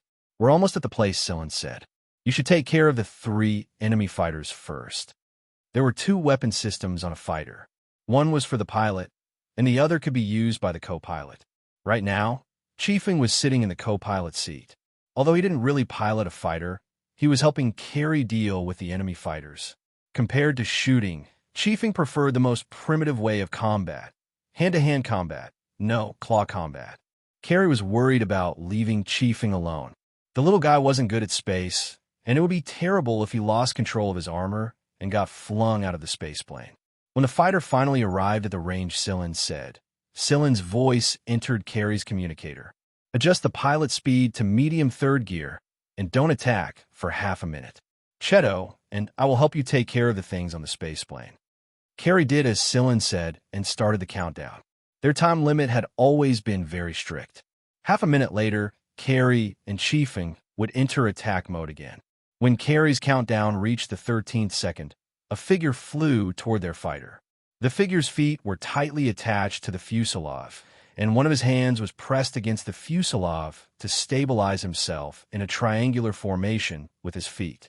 After he stabilized himself, the figure swiftly punched the insect that was spraying corrosive liquid on the fuselage. No sound could be heard, but when Carrie saw the thing's head get punched through, he thought it should have been a crisp crack. Because the thing looked very hard on the outside, the person's fist must be really hard to punch through. Although the insect's head was already dead, its legs were still tightly attached to the fuselage, so Carrie could only pull it off directly. Even after the whole thing was pulled off, the suction cups on its legs were still tightly attached to the fuselage. Carrie felt a chill run down his spine when he saw the strange things that were forcibly torn off the fuselage and the broken limbs. What the hell is this? After the first insect was taken care of, the second one was quickly torn off the fuselage in the same way. By the time Carrie's countdown reached the 13th second, both of them had been taken care of. Thanks, Cheto, Carrie said to the figure flying into the distance. Is that Cheto? Chiefin was puzzled. Who else could it be if not Cheto? That's how Cheto does things. He likes to solve his problems with his bare fists because it's more direct and less troublesome. However, I'm afraid that Cheto is the only one who has such hard fists, Carrie said. Chiefing frowned and scratched his red hair. I still think that person is Cylin. Cylin? Doesn't our captain always use swords and guns? Carrie retorted, but Carrie quickly fell silent. Now that he thought about it, the man's movements were so smooth when he took care of the 2 strange things. It was so smooth that it didn't look like he was on a spaceship, but a stone bench in a normal environment. It was too natural, too smooth, and he punched a hole through the strange thing's head. No matter how he looked at it, it should be Chedou's doing. Carrie hesitated when he saw Chiefeng's determined gaze. Then who was the person who flew past just now? What are you doing, idiot? You're spacing out at a time like this. Xiao Shang's angry curses came from Carrie's communicator. Just now, an enemy navigator had locked onto Carrie's aircraft and almost opened fire while Carrie was spacing out. If Xiao Shang hadn't taken care of the enemy first, Carrie's aircraft would have been hit already. Ahem, I spaced out. Carrie quickly adjusted himself and answered. Is your brain full of shit? How can you get distracted on a battlefield like this? You joined the squad before me. Xiao Shang mocked. Thanks, brother. Carrie came back to his senses and stopped thinking about whether the man was Sillin or Chedou. Carrie knew that their captain had never revealed his true combat strength, but he couldn't help but overlook Sillin's strength. It was because Sillin mostly used swords and guns in front of them. On the other side, Sillin helped Carrie and the others get rid of the bugs stuck to their aircraft after he had taken care of the 2 bugs on it. How is it, Chedou? Sillin asked.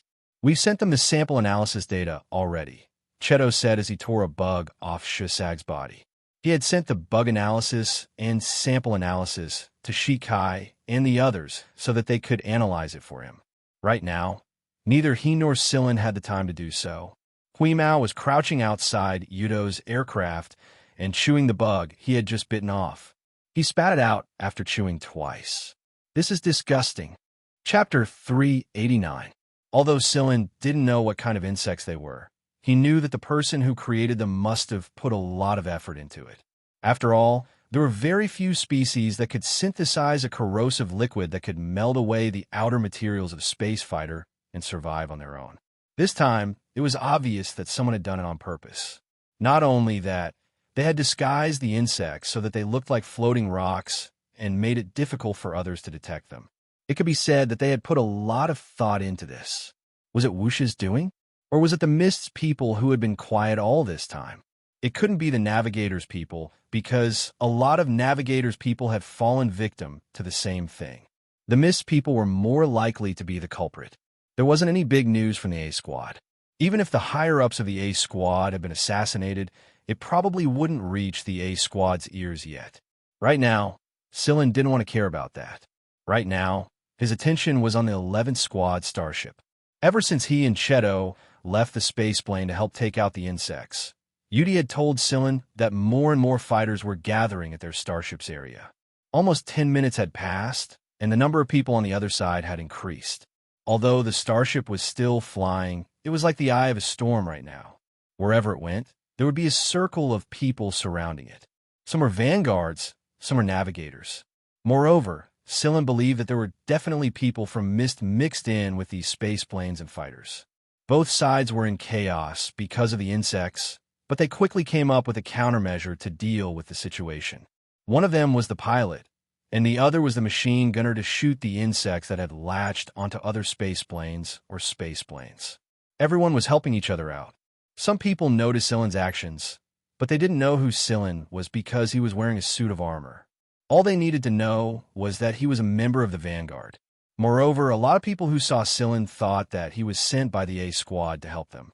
This was a kind of habitual thinking, because when it appeared at this time, coupled with Sillin's mobility, it gave people the feeling that he was one of the specially trained elites in the A Squadron.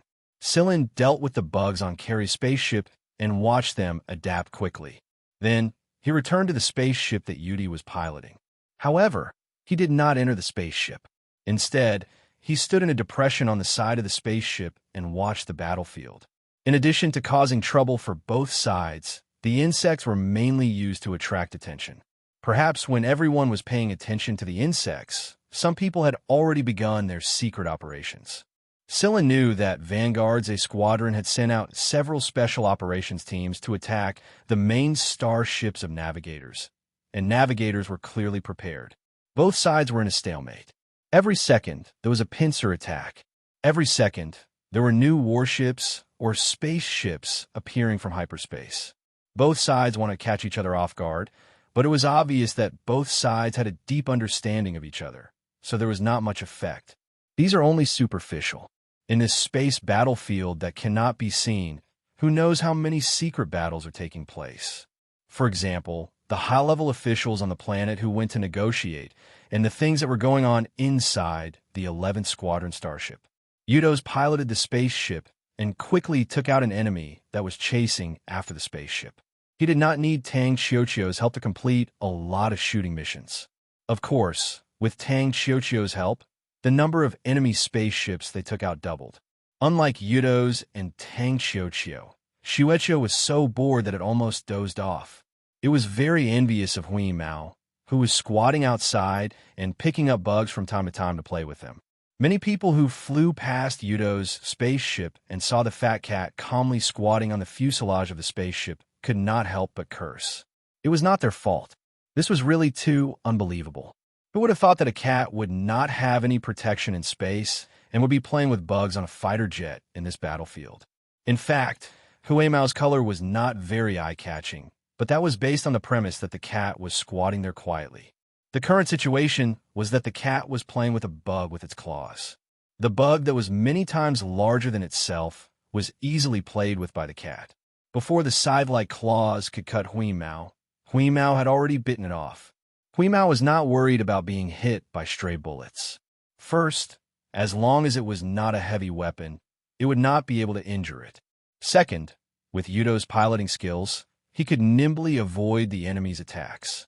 As long as Hui Mao stayed close to the fuselage, there was no need to worry about being hit. Xiuqiu curled up inside the spaceship and bit its palms.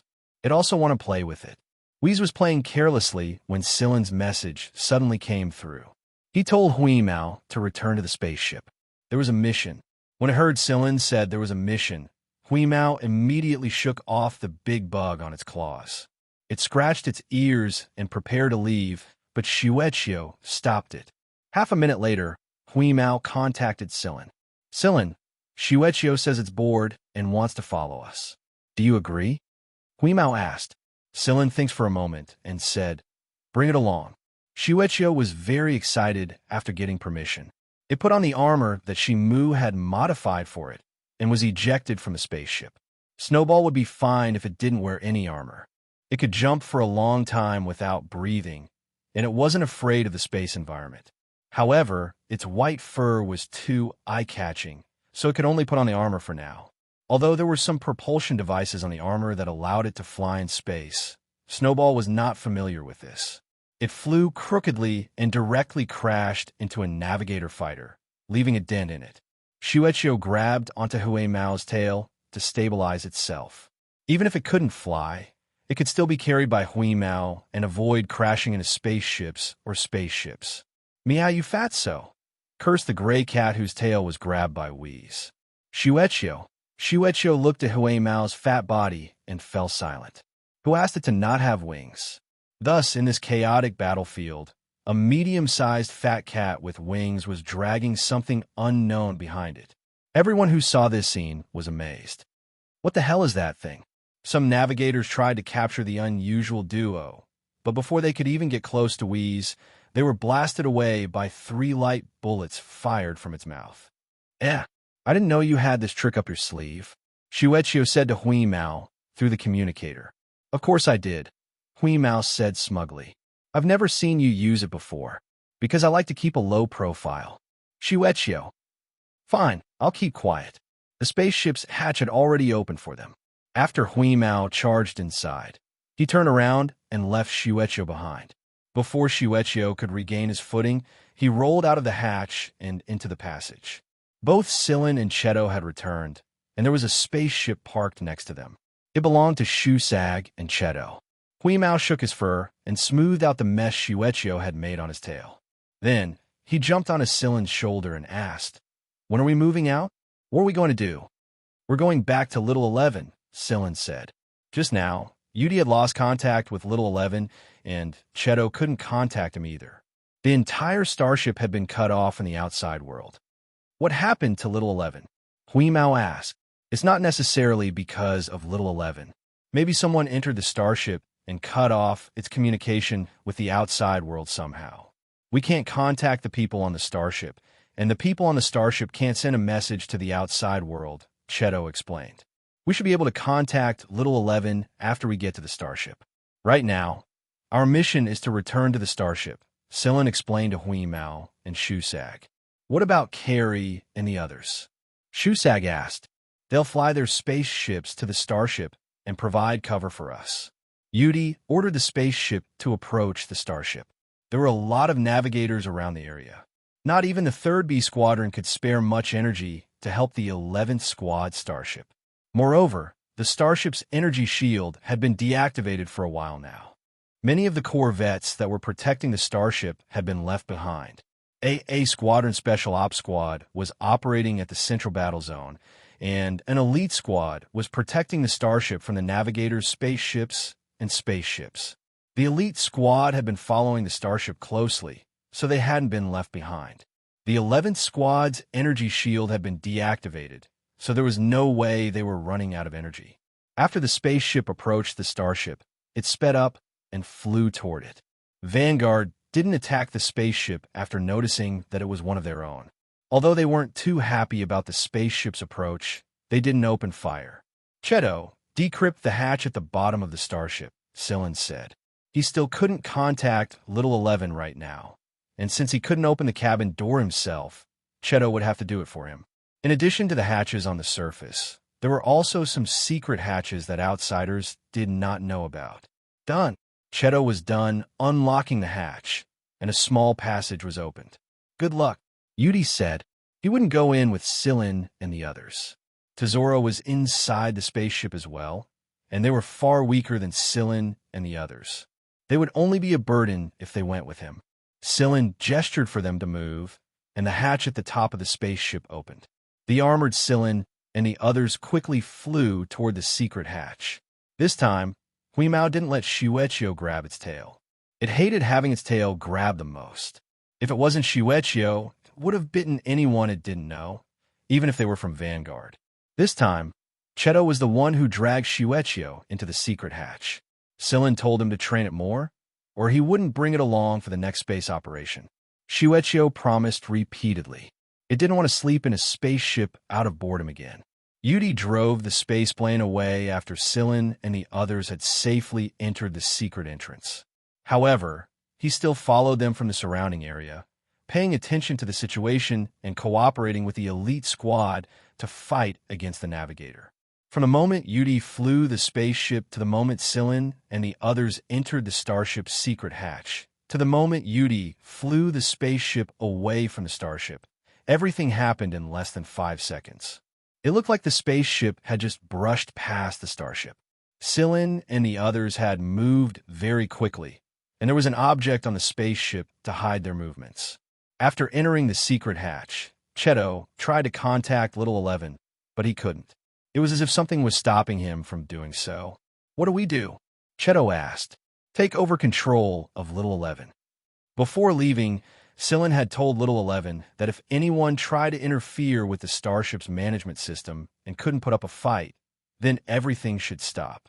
Therefore, when Sillin discovered that the passageway and the rest of the starship was completely dark, he knew that Little 11 had shut down most of its internal functions. The only thing it could do was maintain flight, and it was piloted by someone else. Right now, it was in a dormant state because it couldn't control it anymore. The people outside couldn't control the starship through it, and they couldn't activate the starship's lighting system either. The starship was designed with a lot of unexpected situations in mind. Later on, when Little 11 was implanted with a super AI, they also made a couple of safety measures. This included the current situation. Other than Little 11, the starship had other management channels. It was just that they weren't known to outsiders. Moreover, even if a few professionals were to study the starship's management channels, it would be extremely difficult to gain control of them. This was because the management rights required a specific machine language, and a specific machine language at that. They waited for Cheto to regain control of the starship. Celine closed his eyes and sensed the situation around him. Although his surroundings were pitch black, he could still sense the changes in every detail in the surrounding area through the darkness. Cheto's management rights were very successful, and he didn't cause any disturbances. No one else on the starship would know that the management rights had changed hands. Sillin could feel Huemao's claws stretching out uncontrollably from his shoulder. He knew that the bastard was very angry right now, but he had to endure it for the sake of the operation. It was hard on him. Although the starship was still in darkness, Sillin didn't ask Cheto to turn on the illumination system. He didn't ask him to change the starship's current condition, but with their abilities, they could see that there were many places inside the starship that were damaged to varying degrees. There were bullet holes in the walls of the passage not far away, and those with keen noses could smell the faint scent of blood. Not to mention Huemao's night vision. Right now, he wanted nothing more than to chew up every bastard who dared to mess around in his territory, grind them to bits, and spit them out. "There's no one within 100 meters of us," Cheto said. The starship was equipped with built-in surveillance cameras. The storage area was relatively hidden, and it was very difficult to detect when it was turned on. "What's the general situation right now?" Cheto projected an image from his eyes. It was a hologram of the starship's current structure, and it showed the surveillance targets inside the starship. From the image, they could see that there were more people gathered at the shooting field. There were more than 20 people inside the training field, and a group of people outside the training field. "They're trying to open the training field's door," Cheto said. He could sense that the training field's door was being damaged, and it wouldn't be long before it was removed. "Those people outside are probably Navigator's men," Cheto said.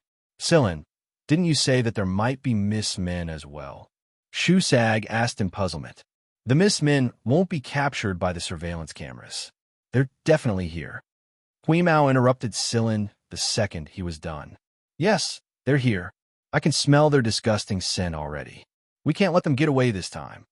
Sillin walked a couple of steps toward the passage and crouched down at a spot on the floor. He wiped the liquid off the floor with his hand. "I remember this guy," Huemao said fiercely. "I remember him too." Sillin wiped the liquid off his hand and stepped back. Then he said to Shusag and Shuechio, "There are some liquids inside the starship that carry a kind of hard-to-detect smell. When they stick to a person's body, they'll follow the person's movements and mark their location like a signal. Then shouldn't we be careful later?" Shusag frowned. The darkness here was already a hindrance to begin with. Not only would it restrict their movements while concealing themselves, but it would also be incredibly difficult if they had to pay attention to this signal flare that he couldn't smell at all. He wasn't like that cat, who could smell all kinds of hidden scents. "No, you don't have to pay attention to them." Sillin took out a spray bottle. "Spray this on yourself." Shusag took it and sprayed it. He sniffed it hard but couldn't smell anything. "Before we left, I had Little 11 coat most of the starship with a scent membrane. Normal people wouldn't be able to detect it, but people who are sensitive to smell would be able to pick it up. Therefore, the scent film Sillin had Little 11 apply after they left could now serve as a form of protection. Even if they accidentally stepped on a liquid that resembled a signal flare, it would still be able to cover their tracks to a certain extent. The armor has an automatic purification function, and this camouflage spray will make it easier to move around." Shusag nodded in realization. He had heard of similar things back when he was in the Mist Bodhisattva army, but he had never experienced it himself. It seemed like he still had a lot to learn. If Sillin hadn't told him about it, he would have become an idiot who thought he was a moving target in the eyes of others. After they were done with the spray, Sillin assigned a few tasks to each of them. They would work separately, and Cheto would be able to know everyone's location and progress through the starship system. Sillin and Shusag would go one way, and Cheto and Shuechio would go the other way. Cheto would be able to guide Shuechio. While Sillin and Shusag were approaching the training field, a couple of injured people were tending to their wounds while the others were spread out to protect Mogaz and the others. "Boss, the door won't hold for much longer. They'll be here in about a minute," said a member who had come with Stanley. Stanley waved his hand to show that he understood. The atmosphere in the training field was a little heavy. Of the 30 or so people who had come here, only 20 were left. Including Mogaz and the others, there were only 25 of them left. The navigators and the Mist assassins were still waiting outside. More than half of their dead members were killed by the Mist assassins, so Stanley wasn't worried about the navigators breaking down the door. He was worried about the assassins who were hiding somewhere. In fact, he didn't even know how many people the Mist had sent. Mogaz and the others also seized the opportunity to rest. They knew that they were going to fight a tough battle soon. Among the five, Mogaz, Phoebe, Konglugia, and Mao sat in 4 different directions, protecting Pangu. Pangu sat there quietly. No one knew what he was thinking. It was as if he couldn't sense the heavy atmosphere in the hall. He just sat there quietly and casually. However, Pangu's casualness sent a chill down Stanley's spine. Sometimes, a person without killing intent could have a devil living inside them. It was just that the devil hadn't shown its horns yet. Chapter 390. There were many ways to get to the training ground from the secret entrance, so Sillin and the others split into 2 groups and headed in that direction. Even though it was pitch black, they could still see everything clearly with the visual aids on their armors. Moreover, this was their starship, so Sillin and Shusag were all too familiar with the routes here. Sillin and Shusag were walking along one of the side paths. Normally, no one would pass through this path, and judging from the scent and the traces they left behind, none of the navigators or the A squadron who had taken over this place had passed through this path. The A fleet and the navigators didn't pass through here, but that didn't mean the others didn't.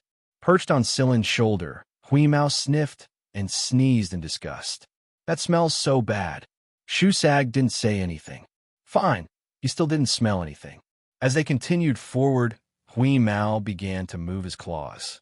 Sillin knew that something was getting closer and closer. Whoosh! Wheeze jumped out from Sillin's shoulder and pressed down on an object that was slithering past the passageway with its paw. Then it stomped down hard, and the object turned into a sticky puddle of water with a pop. Before Huimao could do anything, Shusag had already seen what it was. It looked like a rat, but it didn't have the fur of a rat. Instead, it was covered in a layer of metal-like armor. It didn't reflect any light in the dark, but it was obvious that the armor was tough. Its limbs were thick and strong, and they were far from the thin claws of a normal rat. Its claws were sharp enough to leave a mark on the metal walls of the tunnel, and when we pinned it to the ground, it opened its mouth to reveal its fangs. But before it could make a sound, Huimao stomped it to death. The thing that died under Wheeze's claws gradually turned into a puddle of watery stains. However, it was a little sticky, and its sturdy outer armor and sharp claws had melted with its death. It looked a little sticky. Shusag didn't know what it was, but it was the liquid that Sillin had told them about. What a strange creature. As soon as Shusag was done sighing, he noticed that there were other similar creatures heading their way. He was about to make a move, but Sillin stopped him. Louis, take care of this first. Pay attention to your surroundings. I'm afraid that someone will be coming soon. Sillin still remembered the man who brushed past him back in prison. Even if the man had disguised himself well at the time, Sillin could still see the same emotions flashing in his eyes as the crimson eyes of the things Wheeze was stepping on. Crazy, cruel, bloodthirsty. Huimao was still moving at a speed that did not match its body size at all, trampling the mouse-like things that surrounded it into mucus. Shusag watched in amazement as Huimao stomped them to death. You can never judge a cat by its appearance. Sillin, who had been standing there quietly all this time, gestured at Shusag. Shusag immediately went on alert. Sillin was telling him that someone was coming over, but he didn't notice it. At least when he noticed it, he was just a little later than Sillin. As expected of an assassin, his concealment was indeed very good. If it weren't for Sillin's reminder, Shusag would have been in a more passive position. The other party also knew that Sillin had sensed his approach, so he did not continue to hide. In response, a large number of rat-like creatures swarmed in from both the front and back of the tunnel. Some of them were larger and looked more difficult to deal with. Sillin put his hand behind his back and signaled to Shusag. Sillin would deal with the person who came over, while Shusag would deal with the rats. Zung. Shusag's specialized claws were already extended, and he took a few steps back to maintain a certain distance from Sillin. This way, he could rush over to help out in the event of an emergency, look out for each other, and avoid getting hurt by accident. That way, he wouldn't restrict Sillin's movements. Sillin didn't pay attention to the rats swarming toward him. He had Huimao to help him deal with the rats in front of him, and Shusag to guard him from behind. Right now, he was focused on the person who was slowly making his way toward him. The figure grew closer and closer. After moving a little closer, it stopped 50 meters away from Scylla. It seemed to be hesitating whether to come over or not. The figure didn't move, and neither did Scylla. Both sides seemed to be waiting for the other to make the first move. More and more rats appeared, and almost half of the narrow path ahead was blocked. Hui Mao extended his claws like a meat grinder and ground them into slime. The ground was already covered in the disgusting slime. Hui Mao shook the slime off his hind legs in disgust. He could have just opened his mouth and swallowed the slime, but Hui Mao found it too disgusting and unpalatable, so he chose to use his claws instead. Scylla didn't seem to care about what was happening in front of him. He just stood there quietly, as if he didn't see it.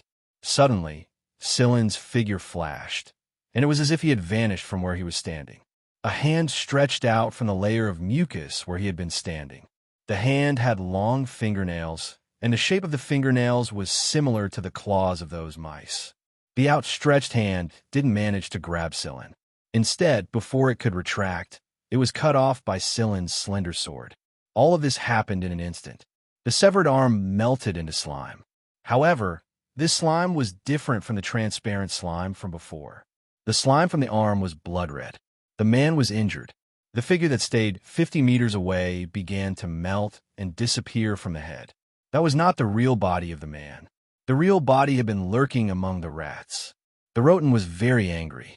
He didn't expect his arm to be cut off so quickly. Scylla's movement was too fast, and it was neither too early nor too late. Scylla dodged the attack just before the rodent's outstretched hand could grab it. The rodent now understood that Scylla was actually standing there to lure him into making a move and to cut him when he made his move. From the looks of it, Selene had the ability to dodge before he even revealed his hand. However, Selene didn't do so. She did it for the sake of slashing him with a blade. What puzzled the rodent was how the man in front of him knew where his real body was. Also, who was this man who cut off his arm and hand? The rodent knew all the high-level members of the Vanguard and the Navigator's first team who were strong in individual combat. However, he really didn't know the man in front of him. The rodent didn't know or remember the man he passed by in a first-class prison a few years ago, who he thought was a prison guard. However, Scylla remembered that the reason why he was able to identify the real body of the rodent was that he remembered the smell of the rodent was different from those rat-like guys. If Shusag knew the reason, he might mourn for his poor sense of smell again. After cutting off the rodent's arm, Scylla stood still again as if he was waiting for the rodent to strike again. The rodent was much more vigilant after being cut off. He didn't act rashly again. He knew that Scylla was faster than him. In this case, he could wait for a better opportunity. There was more and more slime in the passage, and the air began to be filled with water vapor. The rodent lurked. He knew that as long as he didn't show up in his real body, Scylla couldn't kill him. So what if he knew the general location of the rodent's real body? While the rodent was waiting for an opportunity, Scylla said something strange. The rodent didn't understand it, but Shusag did, because Scylla was speaking Mist Bodhisattva language, and it was a secret code often used by the military in the language. Hui Mao and Scylla were communicating in machine language, so even if it didn't understand the secret code, it could still understand what Scylla was trying to say. While the rodent was still confused, Scylla moved his hand, and a gun appeared in his hand. The moment the gun appeared, Shusag and Hui Mao both jumped and retreated. Bang! There was a soft, muffled sound. After the bullet hit the place where the rodent was hiding, a layer of crystals quickly spread and covered the whole pool of slime. The crystals quickly thickened and tightly wrapped around the slime, sealing it. The water vapor in the air also quickly decreased. Ah! A shrill cry echoed in the passageway. The rats, who had been running around in a frenzy, seemed to have lost their sense of direction and were bumping into each other everywhere. It was Scylla who had asked Cheto to increase the humidity in the passage. However, even if the rodent knew that the humidity was rising fast, he wouldn't have expected Scylla to do this. The humidity was good for the rodent too. He was just happy that the higher the humidity, the more agile he would be in his slime form. But now, this benefit turned into a fatal one. Shusag looked at the situation in front of him and felt that half of his body was cold. In front of him, the place where the slime had accumulated was covered in a thick layer of ice, but it wasn't as cold as ice. It wasn't the formation of the ice that sent chills down Shusag's spine. Instead, it was the person lying at the front of the ice. Only his head and half of his torso remained, as if 2/3 of his body had been frozen solid. What's more, the remaining 2/3 of his body hadn't formed yet, and had been frozen inside the ice along with the slime. It looked very creepy. The Roten was frozen in the strange ice from the chest down and couldn't struggle at all.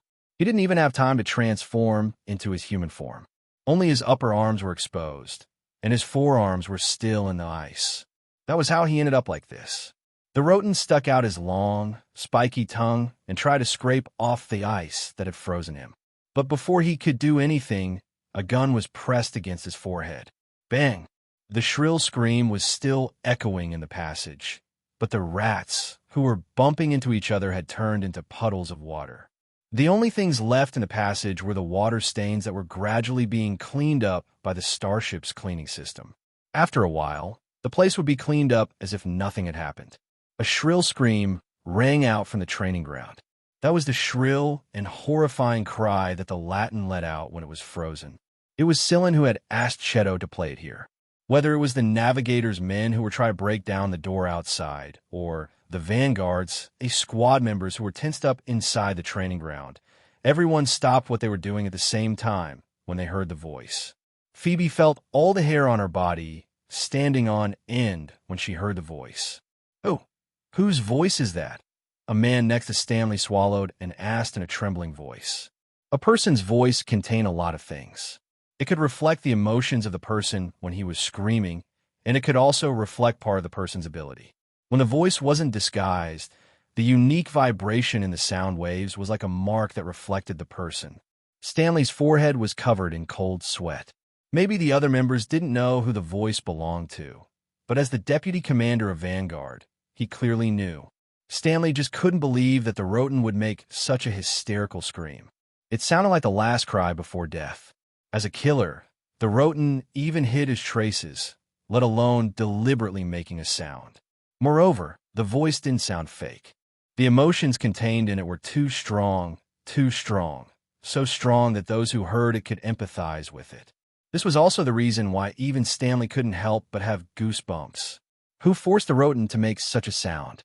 Who had the ability to force the Roten into such a state?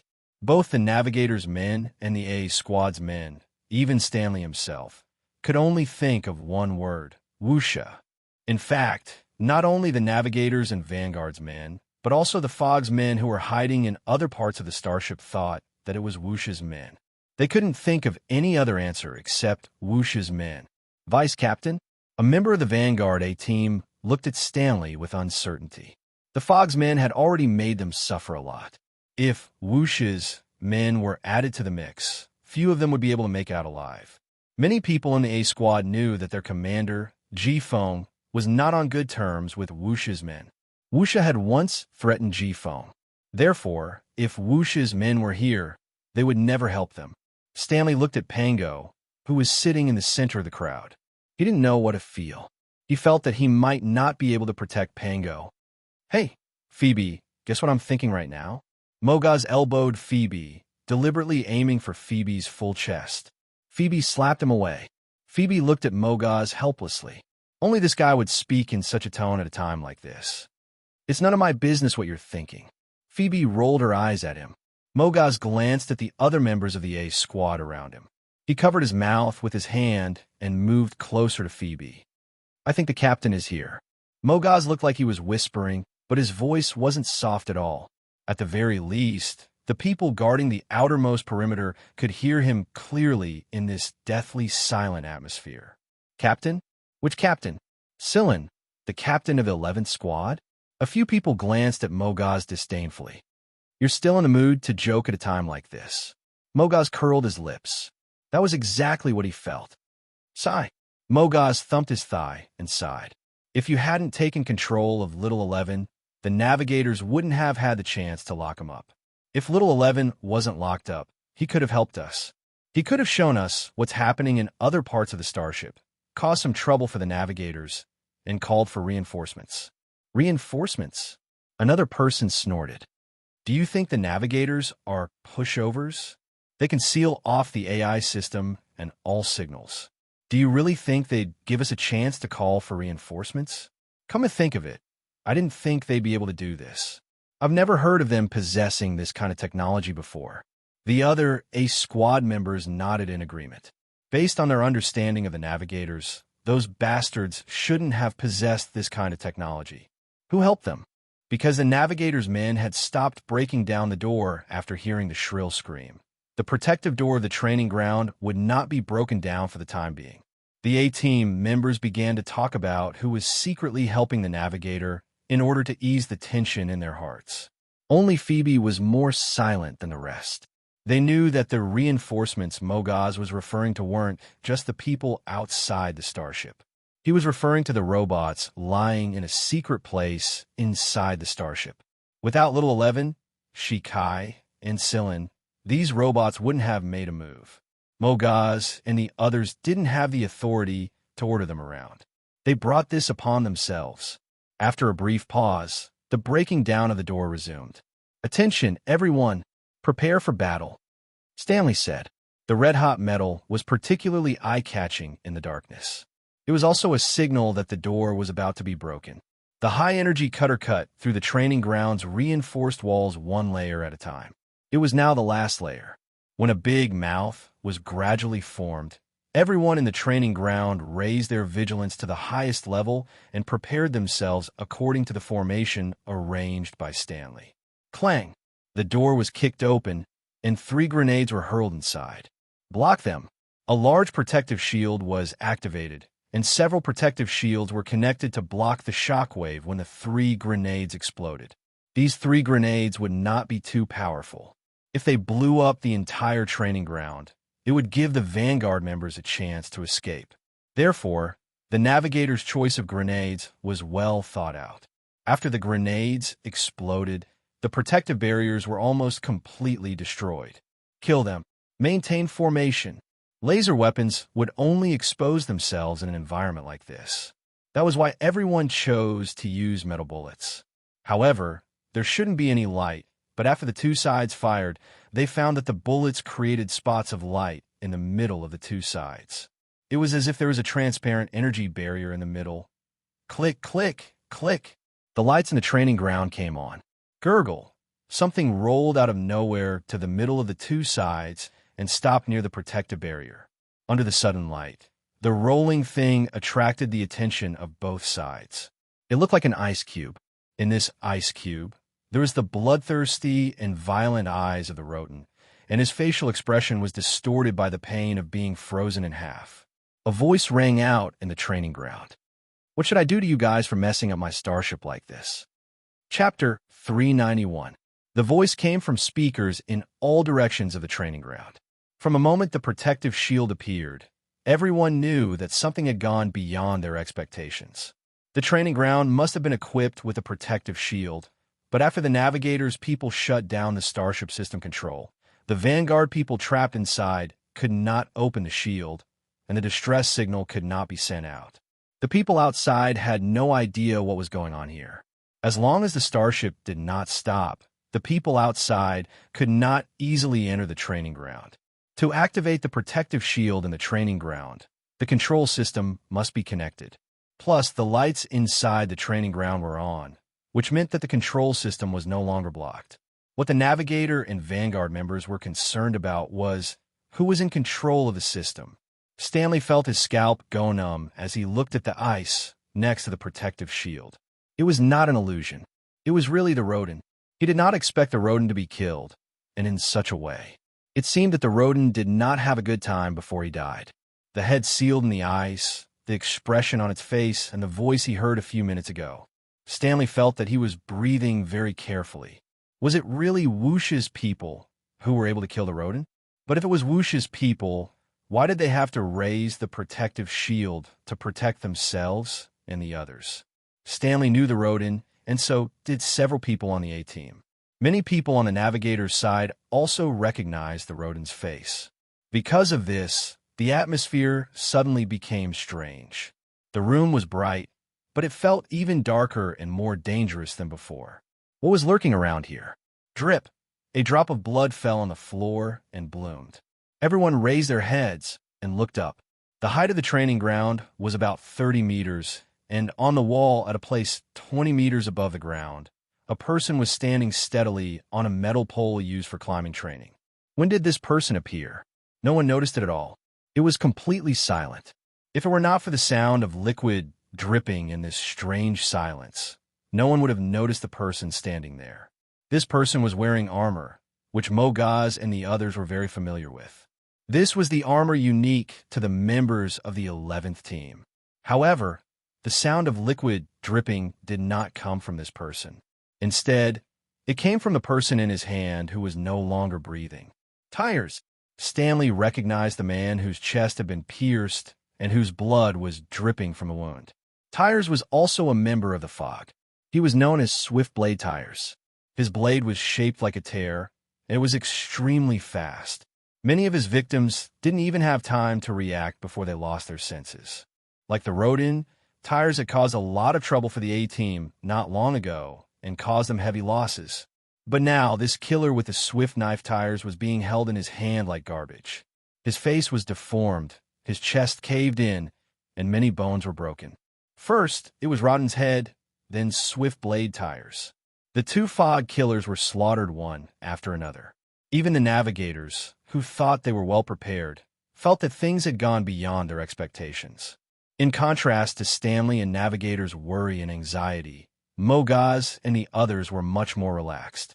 At the very least, the people who came were on his side, and not Wuxia or other enemies. Captain, Mogaz jumped for joy. It really is you guys. Phoebe and the others were also overjoyed, but they didn't jump to their feet like Mogaz. Mogaz was so excited that he felt like he was the one who had killed 2 Mist members in a row. He was so happy that he couldn't care less about Stanley's glare and giggled to himself. Stanley's eyebrows twitched. He ignored Mogaz and turned his attention to the man perched on the metal pole. Sillin, Stanley asked. The voice that came from the speaker just now belonged to Sillin. However, Stanley's mood was completely different now. Why did Sillin appear at this time? How'd he get in? The man perched on a metal pole didn't say anything. He loosened his grip and tossed Tires to the ground. Tires, who was in free fall, smashed into the hard floor of the training ground with a bang. Everyone in the training ground tensed up with this sound, and their hearts trembled. Someone on Navigator's side quickly pulled out a gun and fired at them the moment he let go of Tires. Over there was no protective barrier.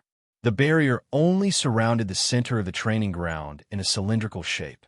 The man perched on the metal pole was outside the barrier. The shooting was almost silent. In addition, the person who fired the shot was a veteran. He grasped the timing and had sufficient accuracy. However, when the bullet hit the person on the metal pole, it made a clanging sound, and then the bullet bounced off. The man on the metal pole was completely unharmed. Bulletproof armor. That was what everyone thought. As soon as they realized the bulletproof armor's function, the leader of Navigator's team felt a chill run down his spine. It was an instinct he had honed through life and death situations. Just as he reacted and opened his mouth to shout the word little before the word heart left his mouth, a figure passed through their ranks. The shooter was pierced by 5 specialized scythe-like finger bones. Shusag quickly fled after the hit. The Navigator's team reacted quickly and fired at him. However, Shusag's evasion speed and the armor's defensive function didn't really hurt him. Shusag kept the sole of his armor glued to the wall and ran perpendicular to it. Some of the Navigator's team kept firing at Shusag. Some kept an eye on the man perched on the metal pole, and the rest stayed on alert. Behind the protective shield, the A-team members felt that it was ridiculous when they saw this. They were the ones who had been ordered to protect Shusag, but now they had to stand inside the barrier and watch everything like bystanders. Shusag's pursuers couldn't hurt him even if they managed to hit him. Some of them even switched to laser weapons, but they couldn't do anything to him. The armored Shusag was nimbly dodging around the battlefield. Wait! The leader of Navigator's team gestured. He sensed something was wrong. The man perched on the metal pole hadn't moved since he dropped Tires, and the man who killed his own team member was dodging. Did he not have any backup plan? Soon enough, the leader of the group made up his mind. Retreat. He gestured for everyone to retreat at full speed, but was too late. A hail of bullets rained down on the navigator's team before they could even get close to the broken door. The navigator's team was also wearing armor that could block bullets to a certain extent, but only to a certain extent. The visors on their armor allowed them to see the invisible thing at the door. They didn't know what it was. All they could see was a vague outline of a human. "Watch out! Invisible people!" one of the navigator's team members shouted. Invisible people? Stanley was perplexed. He recalled that there was indeed a member of the 11th squad who possessed the invisibility ability, but that member was only a little girl. Furthermore, there weren't just one invisibility ability in front of him. There were many of them, and they didn't look like little girls either. Stanley glanced at Mogaz and the others thoughtfully. The excitement in Mogaz's eyes told him that they knew the reason behind this. "What's that, Phoebe?" Stanley asked. He didn't ask Mogaz. That guy wasn't reliable. Phoebe paused for a moment before answering. "Reinforcements." "What kind of answer is that?" Stanley wasn't satisfied with this answer.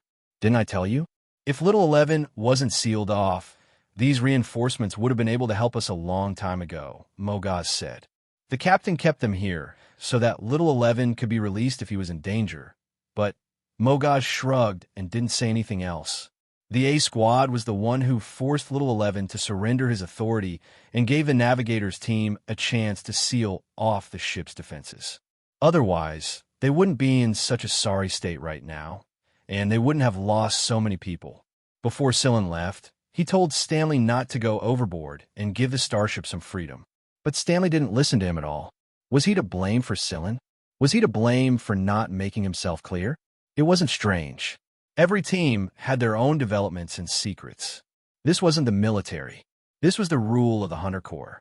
Taking control of the starship and kicking out the crew was already a little out of line. They only had themselves to blame for this. Stanley tried to recall what Sillin said during the handover, but he couldn't remember it. He was so focused on getting the 11th squad out of here that he didn't pay attention to Sillin's words at all. He couldn't remember it now. I think Sillin said something else. Stanley was in a dilemma. On the other side of a shield, the navigator's men were being suppressed. Not only did they have to fight with the invisible people, but they also had to pay attention to their close-range attacks. The invisible people moved very fast like well-trained soldiers. Their attacks were fatal, but they didn't have a murderous aura. Quite a few of their members had already been killed. "Seal off the control system again," the leader ordered. "No, we can't seal it off," a man holding an elliptical device shouted. He didn't know what was going on. The device clearly said that the starship's system had been sealed off, but someone was clearly still controlling it. Screech, the leader of the navigators, slashed an invisible man in half. As soon as they clashed, they realized that these invisible men were not afraid of bullets. The threat of bullets to these invisible men was limited. Therefore, when it came to close combat, they would just use lightsabers or other cold weapons. The invisible man that was split in half revealed his physical body, but what shocked everyone was that what was revealed from the cross-section of the severed body was not the flesh of a human, but machinery. They're robots. Fuck, why are there robots here? Why were there so many robots here? Also, why were their movements and combat techniques so similar to humans? Were they from the Robert family? Everyone thought of the Robert family immediately. Mogaz grew even more smug when he saw everyone's reaction. Phoebe curled her lips in annoyance. But to be honest, this did give her a sense of pride. The Robert family wasn't the only ones with robots like this.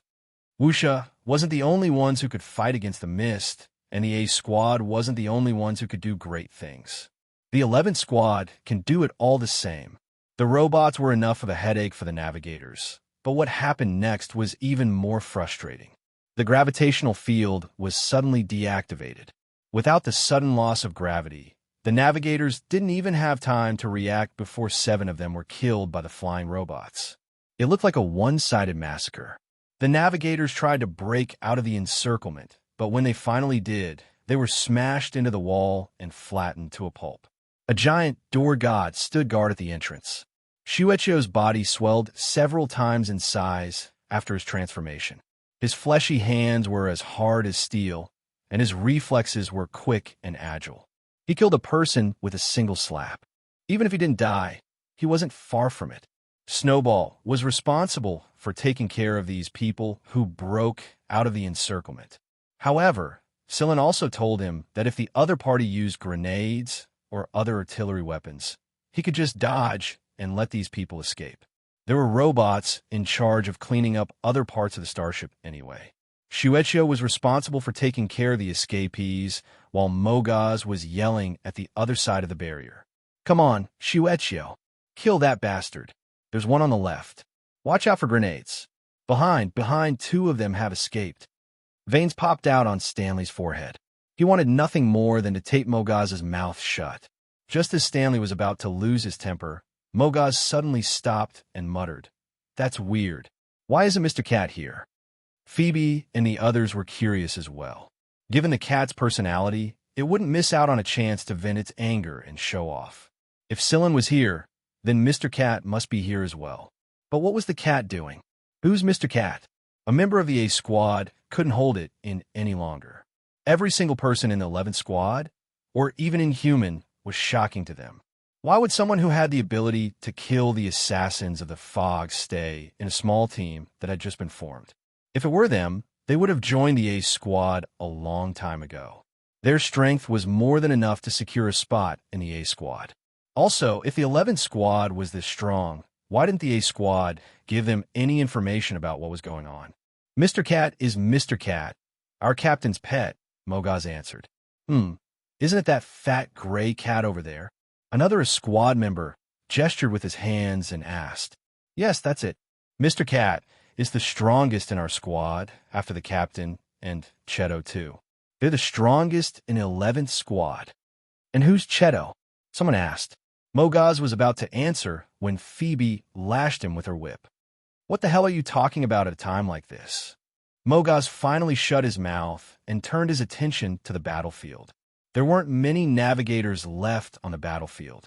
7 or 8 of them had broken out of the encirclement, and the rest had either been killed by the robots or killed by Shuecho.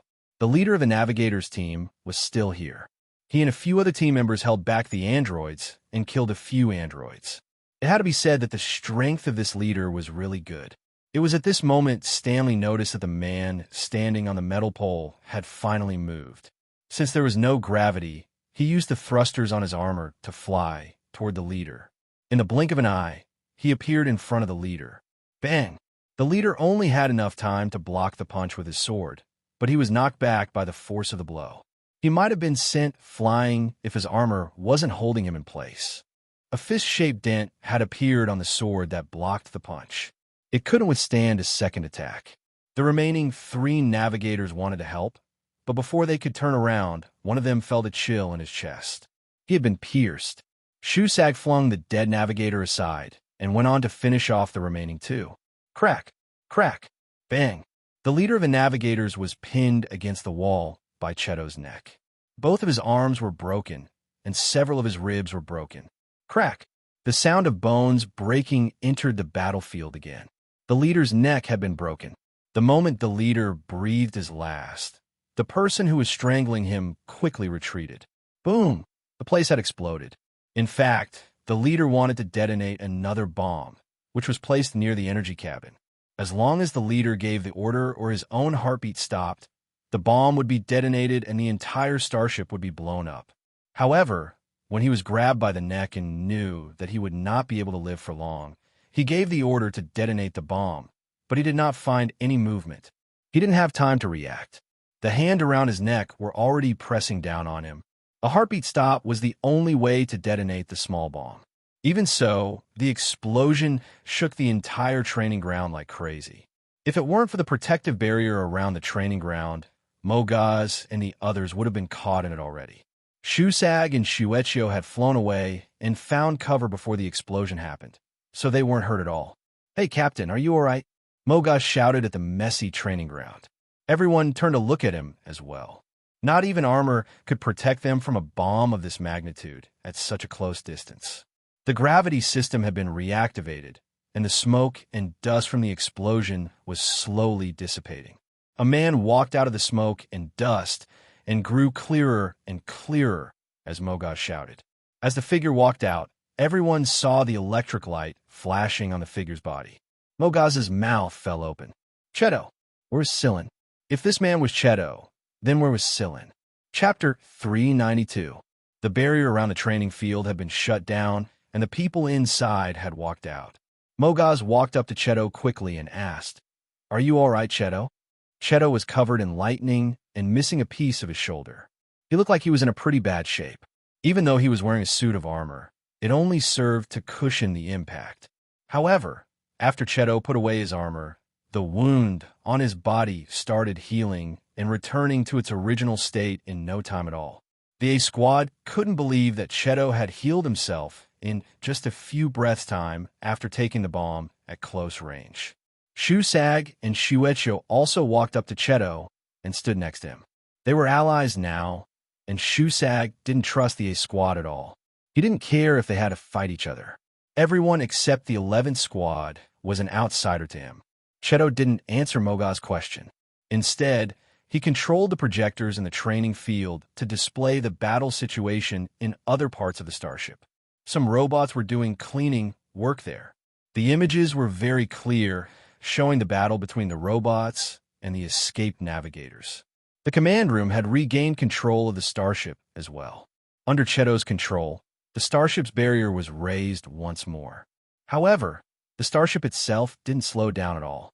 When the protective shield appeared on the surface of the starship, Carrie and the others knew that Silin and the others had succeeded.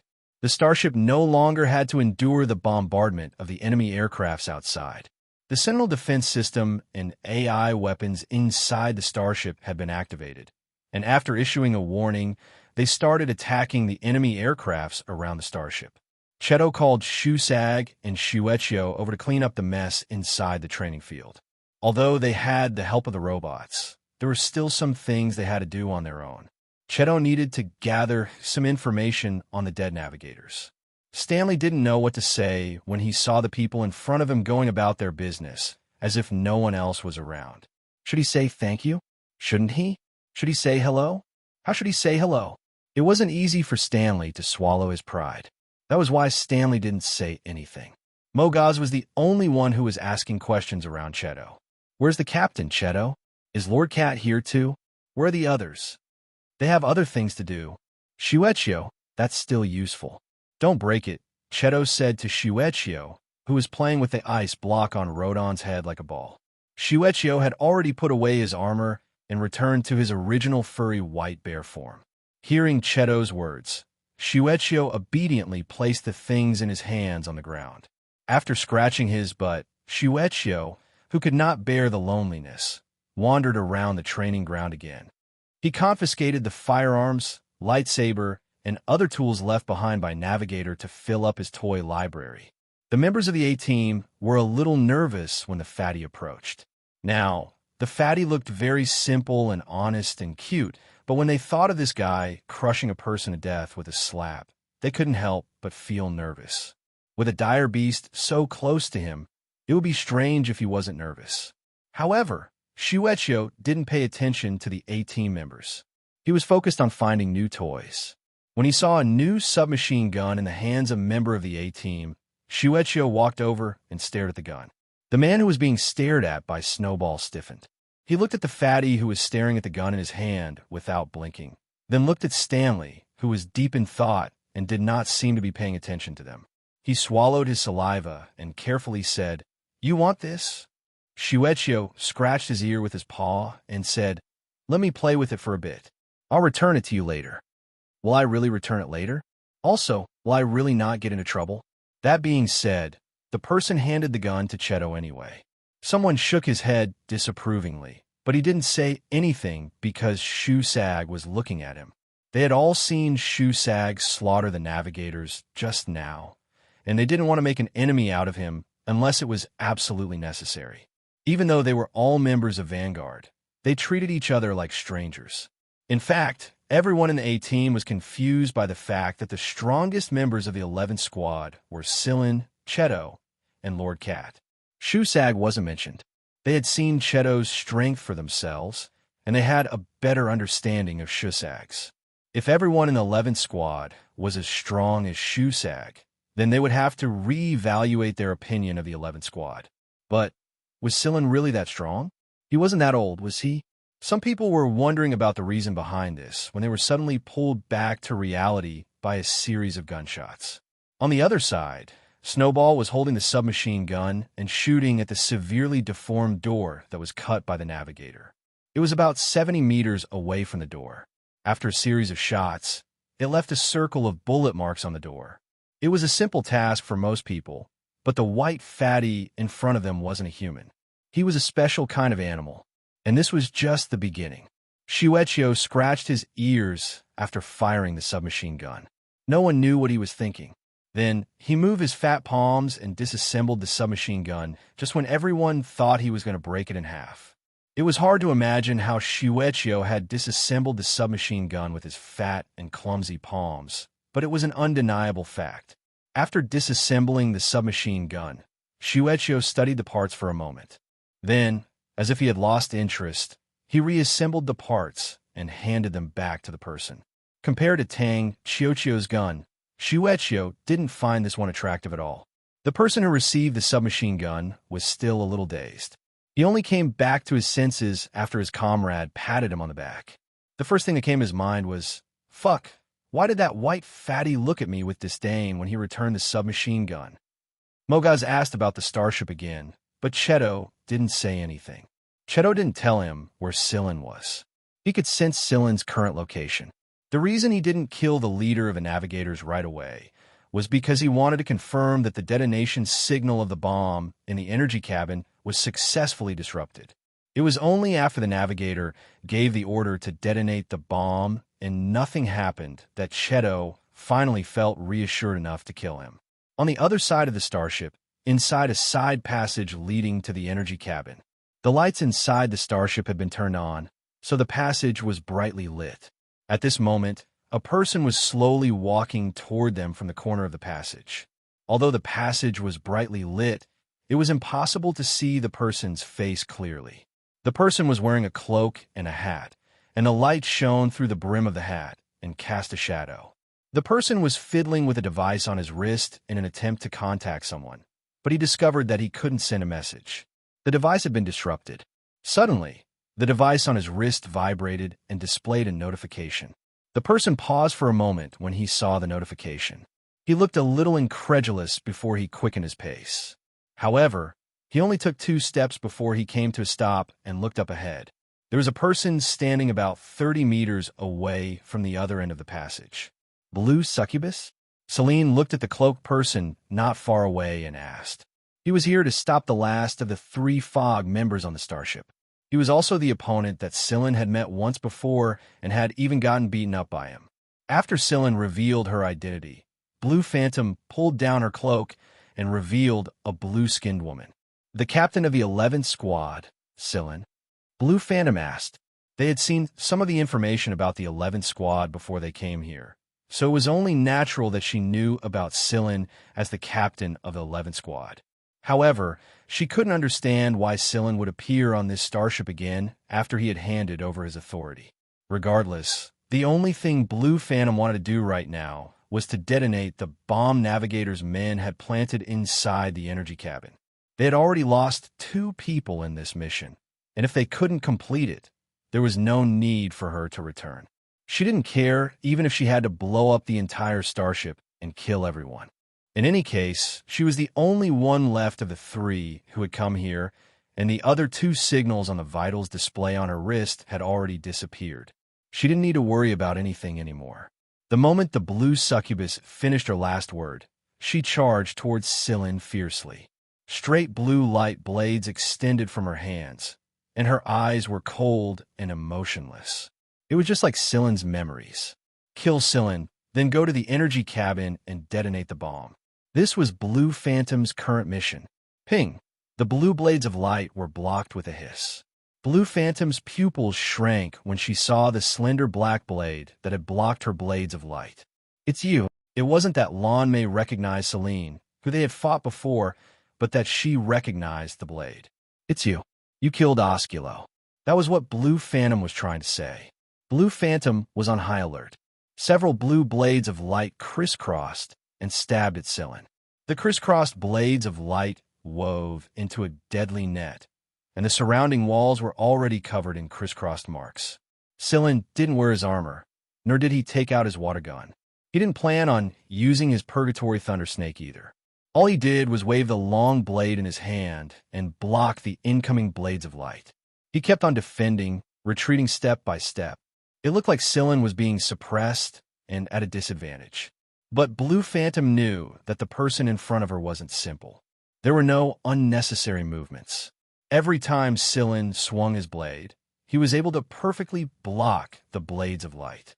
No matter what angle they came from, no matter how many blades of light came at him at the same time, he would always be able to block them. It was different. It was different from the feeling of being unable to attack or block.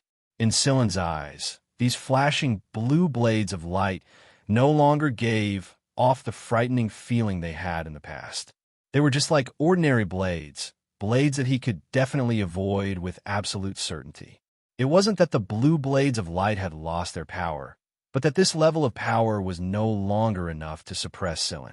Whether it was the speed at which he swung his blade, or the way in which he attacked each blue blade of light, Scylla felt as if there was a machine running at high speed inside his brain.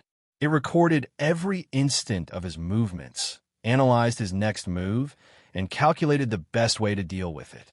Swoosh, swoosh, swoosh. The blue blades of light collided with the long blade of light, and the blue blades of light slashed against the wall. The blue blades of light on Blue Phantom's hands and fingers converged. There was only one blue blade of light in each hand, and the light they emitted was very strong. You could feel the energy colliding with each other. But Osculo's blade was indeed a good one. Even Blue Phantom's strengthened blade of light couldn't cut through it. Scylla blocked Blue Phantom's double blade attack again, but it was different this time. After blocking the attack, Scylla quickly retreated. The next moment, several deep marks appeared on the place where he had been standing and the walls on both sides of the tunnel. Blue Phantom didn't only have two hands. It was just that she always gave people the impression that she only had two hands. Now, Blue Phantom had two more hands, each of which was connected to a blue blade of light. It was a combination of finger blades of light. Blue Phantom didn't expect her surprise attack to fail, and it didn't even touch the corner of Scylla's shirt. Since this attack didn't work, it was obvious that it would be difficult to hurt Scylla later. Continuing would only buy more time. Retreat first, then find a chance to go to the energy cabin or find another way to destroy the starship. Blue Phantom had just thought of retreating when she suddenly felt a chill run through her body. The air around her seemed to freeze. Every nerve in her body was trembling, as if she didn't know how to react. The blue succubus waved her arm in reverse according to the conditions. Her 6 arms instinctively bent, and the blue blades of light formed a protective net in front of her. This was a habit she had developed countless times. Bang! Blue Phantom's eyes widened as she watched the 3 arms on her left fall. It was too fast. She couldn't react at all. The blue blades of light that had been fighting against the long blade had now fallen to the ground along with the broken arms. Even the blue blades on the hands had disappeared, leaving only the severed hands. She didn't even finish a word. A line of blood extended from the right side of Blue Phantom's neck down to the left side of her waist. Blue blood, darker than her blue skin, flowed out of the wound, and it became more and more turbulent. Why? Blue Phantom felt that if Scylla could kill Osculo, then it would be difficult for her to kill Scylla. After fighting so many times, Blue Phantom knew that she wouldn't be able to easily finish off the person in front of her. But the last attack made Blue Phantom understand that Scylla hadn't used his full strength. In that moment, Blue Phantom felt like she was facing Osculo, the person who was on par with her boss, Nabila. Scylla clearly had this ability, so why did he fight with her for so long? Was he playing with her? She couldn't understand why Scylla, who had killed Osculos and become so powerful, would willingly stay in a contemptible squad like Vanguard. Why didn't anyone in GL pay attention to him? Why didn't anyone notice him when he had grown to such a level? Why didn't anyone notice him? Why didn't anyone notice him? This was what Blue Phantom didn't understand, even in death. If they knew about this person, Nabila and the other stronger members of the Fog would have personally dealt with him instead of just sending the three of them to their deaths. Like Roten, Lon may had completely forgotten about the young man she had chased in the Level 1 prison. He was someone she didn't even care about. But Sillin still remembered them. Sillin put away his knife and made a gesture. Not far behind Sillin, a robot slowly materialized into existence. Take her. Yes. The robot walked over and dragged Blue Phantom, who was already dead but still had a look of disbelief on her face before she died. Blue Phantom's eyes were still wide open. She didn't understand what had happened, nor did she expect Sillin to have such an ability. She died with her eyes wide open. Sillin didn't look at Blue Phantom, who was being dragged by the robot. He walked to the other end of the passage, where the power cabin was. There was a cat squatting at the door of the power cabin. The cat was nodding its head like a chicken pecking at rice. TSK. He could still sleep peacefully in this situation. Sillin asked Huimao to squat here and guard. He was to guard the bomb and prevent it from exploding. He was also to pay attention to the surroundings and prevent people from approaching this place. When Sillin approached, Huimao's ears twitched. Then, he opened his squinted eyes and yawned. There was something suspicious stuck to his fangs. How many people did it swallow? Sillin asked. 2 or 3. I can't remember. As he spoke, Huimao yawned again. He stuck out his butt, stretched his back, shook his fur, and looked sideways at the person being dragged by the robot behind Sillin. Oh, it's already taken care of? Then let's hurry to the training ground and meet up with Cheto and the others. Huimao looked a little impatient. Wait, let's take care of the bomb first. Sillin grabbed Huimao, who was about to leave, and walked into the power cabin. With Huimao's help, Sillin took some time to take care of the bomb. Only after this bomb was taken care of would they be able to focus on other things. Otherwise, it would become a hidden danger. Half an hour later, Sillin passed the process bomb to another robot. The robot hugged the bomb and threw it out of the starship. After the bomb was thrown out, Sillin finally turned around and tidied up the somewhat messy power cabin. Then, he grabbed Huimao and left. Sillin, shouldn't we ask for compensation this time? Huimao asked while waving his paws. Yes, that's for sure. At the training ground, the Ace squad members were huddled together and discussing something. Cheto and Shusag were busy with their own things, and Shuecho was having fun on his own. Suddenly, Cheto looked at the door. Sillin is back. Everyone in the training ground followed Cheto's gaze and looked toward the door. Footsteps and the familiar voice of Fat Cat entered the room. Finally, Sillin appeared. Shusag relaxed when he saw that Sillin was safe and sound. Hey, Captain, where are you guys going? Mogaz was about to say something, but he choked when he saw the person being dragged by the robot behind Sillin. The other Ace squad members choked as well. That was the third one. Chapter 393. The Fog had only sent 3 assassins, or at least only 3 of them were known to the public. Moreover, all 3 of them had caused a lot of damage to the Ace squad. But what about now? First it was Radon, then Tires, and now the blue succubus that was being held by the robot. Stanley had to admit that he had made a mistake this time. Jifeng had told him not to underestimate Sillin too much before he came here. Stanley didn't pay much attention to it at the time, though.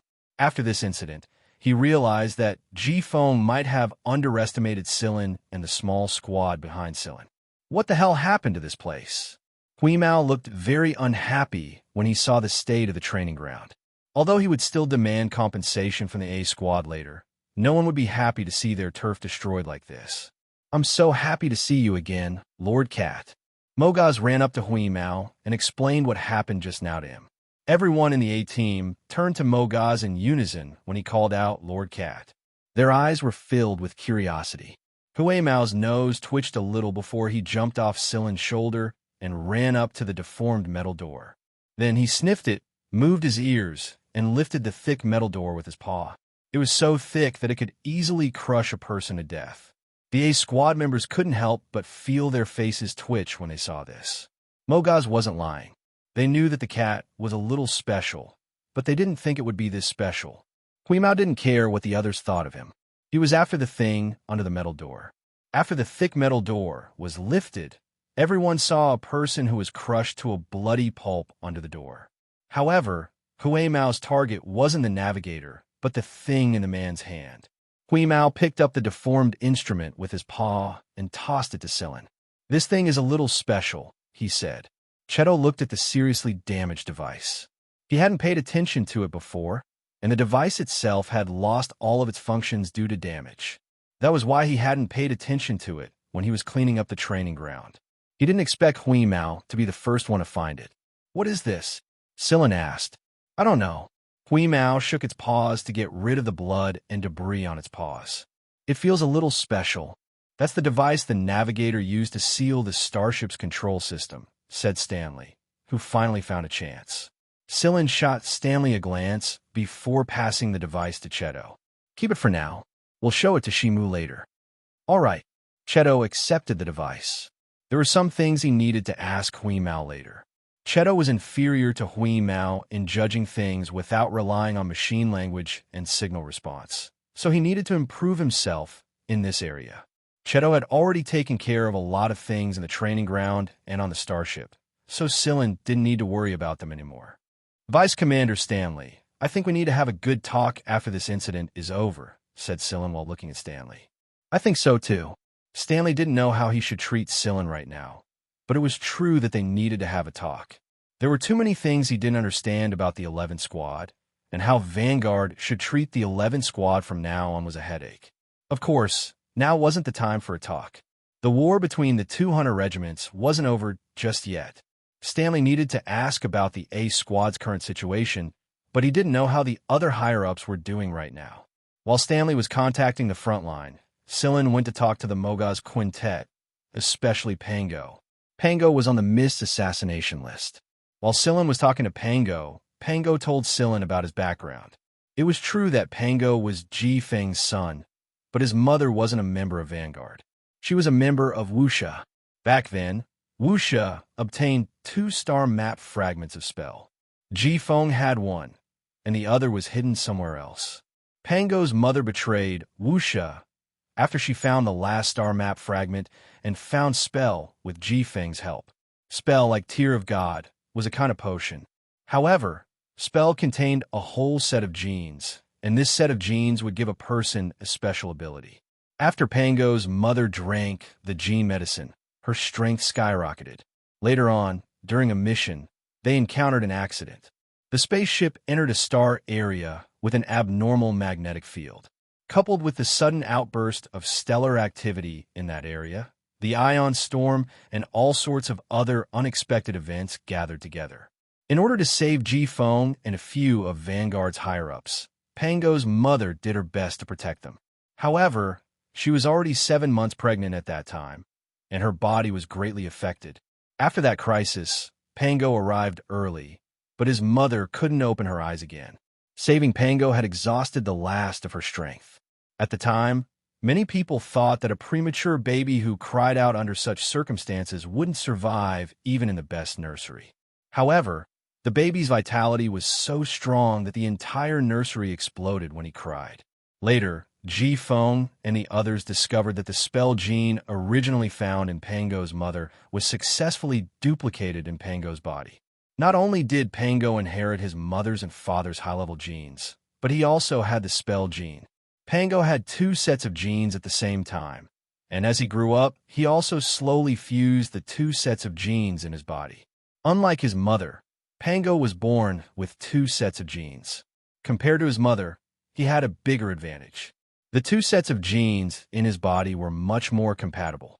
His mother didn't fuse the 2 sets of genes before she died. She only fused 1/3 of the genes, but Pango managed to fuse 1/3 of the genes when he was 10. Ji Feng valued this child very much, so he didn't expose him. Just like Wuxia said, Ji Feng had many children in the open, so he didn't pay too much attention to them. However, he couldn't afford to lose Pango. The higher-ups who were saved by Pango's mother also helped to keep this secret. If nothing went wrong, this child would replace Ji Feng as the next leader of Vanguard, and he would be even stronger than Ji Feng.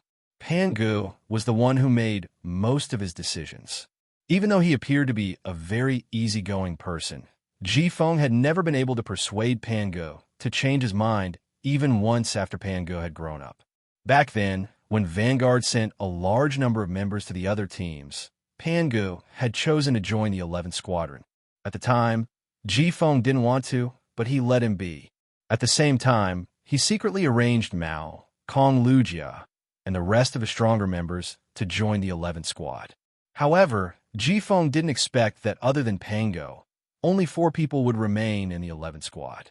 Mao and the rest didn't know about Pangu at first, but when Jifeng secretly contacted them, they were already prepared, so when Sillin talked to them, they didn't show any signs of abnormality. Sillin didn't care whose son Pangu was, whether he was the future leader of Vanguard, or whether he was the bearer of spell. The only thing he cared about was the 11th Squad. Sillin gave the 5 of them 2 choices. One was to leave the 11th Squad and forget about this incident. They would still be members of the same Hunter Corps from now on, but they wouldn't be as close to each other as before. After all, being in the same team was like being a family. The second choice was to stay in the 11th Squad. However, the 11th Squad had its own rules, and they knew this from the moment they joined. Sillin was the leader of the 11th Squad, and Sillin was the one who made all the decisions. When Sillin wasn't around, there was still the vice captain. They could talk to the captain, the vice captain, or any other member they trusted. They couldn't skip the 11th Squad and accept orders from someone outside the squad, not even Jifeng. It wasn't that Sillin was being too dictatorial, but the 11th Squad had too many things that no one else had, including some huge secrets. If the 11th Squad didn't work together as a team, they would run into all kinds of trouble in the future. This was also why Sillin didn't tell the 5 of them about the 11th Squad secrets. All 5 of them chose the second option. Pangu might not be able to stay in the 11th Squad forever. Jifeng would definitely transfer him back to the 11th Squad after he successfully fused the 2 genes together. Even if Pangu didn't want to, Jifeng would have to step down sooner or later. Sillin understood that Pangu had a responsibility he couldn't escape from. However, Pangu showed great sincerity. After his time in the 11th Squad, Pangu didn't want to join any other squad ever again. The 11th Squad was a very special one, and he was very happy here. He was able to learn a lot of hunter and non-hunter knowledge. Moreover, every member of the 11th Squad was very strong. Even their pets were several sectors ahead of the average hunter. The 5 of them chose to stay, but they were sent back to the probation period. Mogaz was confident that he would be able to regain his teammates' trust. After talking to Pangu and the others, Sillin walked out of the room and saw Stanley walking toward him with a very ugly expression on his face. Stanley had contacted the A Squad just now and learned that things weren't going well at the front line. 2 of the higher-ups were dead, and 5 were seriously injured. One of the injured was Bart, whom Sillin was familiar with. Somba Laruo managed to escape death this time. Of course, he wasn't sure if he was on the assassination list or not. The commander is also injured, so I'm going to head over there right now. As for this matter, we'll talk about it after the war is over, Stanley told Sillin. Sure. However, I hope you can keep your subordinate's mouth shut. There are some things that are better left unsaid. I know that. All right, that device doesn't look like something a navigator could have made. Stanley had a feeling that someone was adding fuel to the fire. At the same time, he tactfully told Sillin to let him know if he discovered anything. Stanley quickly led his men to the front line's central battlefield. He wasn't worried about Pangu's safety, and he didn't want to get involved after seeing the 11th Squad's freaks. It was better to talk to the commander about the 11th Squad after the war was over. After Stanley left, Sillin recalled everyone from the 11th Squad, including the space plane that Shikai and the others were on. Sillin didn't send any robots to participate in the war this time. First of all, there was a limit to the number of robots that could participate in the war. Some of them were still in the process of upgrading, and it wouldn't do them any good if they were forced to participate in the war. For example, the robots that fought against the navigators were stopped halfway through upgrading, so they weren't as domineering as they were against the Robert family's robots. Secondly, the Vanguard hunters might not want these metal men to join the battle. Unlike the Freedom Army, the hunters had their own way of thinking. They believed that their prey should be hunted by themselves, not to mention that the vanguard hunters were in an advantageous position right now. A large number of robots joining the fray at a time like this would definitely upset the hunters. Moreover, they didn't trust robots. They were willing to use robots as cannon fodder, but they weren't willing to fight alongside robots. That was why Sillin didn't want to bring trouble to himself. How did my combat room collapse? Carrie roared from the other side of the room. My shooting target is paralyzed too, Tang Qiuqiu said with a cold expression. Thank goodness my indoor orchard wasn't trampled, Sigma said in relief. Sillin clapped his hands to silence everyone. Everyone, clean up your turf after the war and make a list. I'll ask for compensation from the A Squadron when the time comes. Will the A Squadron pay? Xiao Shang wasn't sure. I made an agreement with Stanley when I handed over the management rights, Sillin said.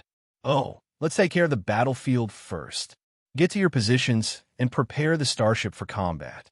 Shimu, I've placed a device in your workshop. Take care of it first. After everything was settled, Sillin walked into his own lounge. The area was well sealed, so it wasn't affected by the war. He turned on his communicator and saw an encrypted message. It was from Kane Wuxia. After reading the message, Sillin informed Cheto, who was currently in control of the starship, that the starship's protective shield would be deactivated for 2 seconds. 2 seconds later, the shield would rise again. 2 seconds after the protective barrier was gone, Wheeze, who was huddled together with Moon and the others at the training ground and discussing about the penalty list, suddenly twitched its ears and looked around. Seeing that Cheto had gestured to it that it was fine, it flicked its ears and went back to work. Not long after, Sillin opened the lounge door and let a person in. Your starship's protective measures are pretty good, I see. The person didn't think of himself as a guest at all. He dragged a chair over, crossed his legs, and started examining Sillin's lounge. You sure aren't polite at all, Sillin said, while looking at Kane Wuxia, who was rummaging through the food in his locker. The person sitting in the lounge was none other than the current leader of Wuxia, Kane Wuxia. He didn't look like a leader of an assassin organization at all. Everything about him looked very ordinary. You're asking for trouble. Kane Wuxia took out 2 bags of jerky and a couple of boxes of sweet sauce. You have a lot of good stuff here. Being close to the Food King's shore is enviable. Sillin didn't answer. Instead, he looked at the white animal in Kane Wuxia's arms. Until now, he had only communicated with Kane Wuxia through the communicator. Now that he was seeing it with his own eyes, it felt even more different. Is it also a cyborg? Sillin asked as he looked at the little guy in Kane Wuxia's arms. It was using its claws to chew on a piece of jerky dipped in sweet sauce that Kane Wuxia had handed over to it. Yes, it's called ice cream. Its nickname is Lil Bing. It's cute, isn't it? Hee hee. Kane Wuxia was like a parent showing off his child. Ice cream. Lil Bing likes to eat ice cream, so I gave it this name. It likes it very much too. Kane Wuxia patted the head of the little guy in his arms. Ice cream, who was chewing on the jerky, squinted its eyes. No wonder Uncle Kane always had a box of ice cream to eat every time he saw him. Sillin didn't have any opinion on the name. He was now thinking about how Hui Mao would react if he saw these 2 guys eating the jerky in Sillin's locker. I heard that Commander Ji Feng is injured. Sillin said. There weren't many people who could injure or even seriously injure Ji Feng. Even if they used other tools, Ji Feng wouldn't let them get away with it easily given his experience. He won't die, Kane Wuxia replied in an indifferent tone. Then he asked, I heard that the 3 assassins Nabila sent to this place are all dead. How did you know? Actually, there should have been 3 more people who came to their aid, but we stopped them. Kane Wuxia didn't answer Sillin's question directly. It made sense. Blue Charm and the others couldn't send a message after Cheto regained control of the starship, so the Fog probably had a backup plan. However, it turned out that Wuxia's men were the ones who stopped Sillin. After thinking for a moment, Sillin asked, You know about Pango, don't you? What do you want to know? Did you allow her to steal the incantation and the star map fragment on purpose? The she, he was referring to as Pango's mother. Yes, Wuxia didn't deny it. I gave it to her because she wanted it. To be honest, I don't really care about that kind of thing. I just wanted to see if she had really decided to betray us. In the end, Pango's mother really did choose to betray them. No matter how strong a person is, they can't fight against the universe. She chose the path she chose, and she must bear the consequences, including death, Kane Wuxia said calmly. Suddenly, little ice cream froze in Kane Wuxia's arms and stopped chewing. She tilted her head and looked at the door. Not long after, the door to the lounge opened, and a cat poked its head inside. Hui Mao, who was happy because of the ticket, immediately exploded when he saw the situation inside the lounge. Silin covered his face. It looks like we're in trouble. Chapter 394. Put down my jerky. Hui Mao's fur stood on end. Its claws popped out and made a few holes in the floor.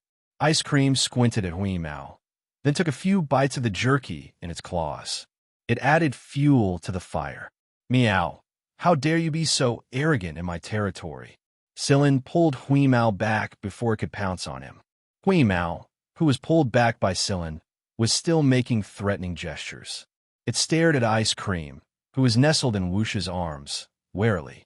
Wuxia looked at Hui Mao with interest. Silin wasn't greedy for Olillo. He was calm, so the cat next to Silin was definitely not bad. Hui Mao wasn't hostile to Lil Bing and Hua Xiaoheng, but it was on guard. It was only angry because Hua Xiaoheng took its food. Wuxia understood Hua Xiaoheng very well, just like how this little guy would get angry when other people in Wuxia ate Lil Bing's ice cream. If it was just on guard, it was a good sign. I'm sorry, little fat cat. We can actually pay for the food, Wuxia said. Hearing that it would pay, Hui Mao, who was struggling to pounce on it, flicked its ears. It calmed down a little, but its eyes were still vigilant. Will you really pay?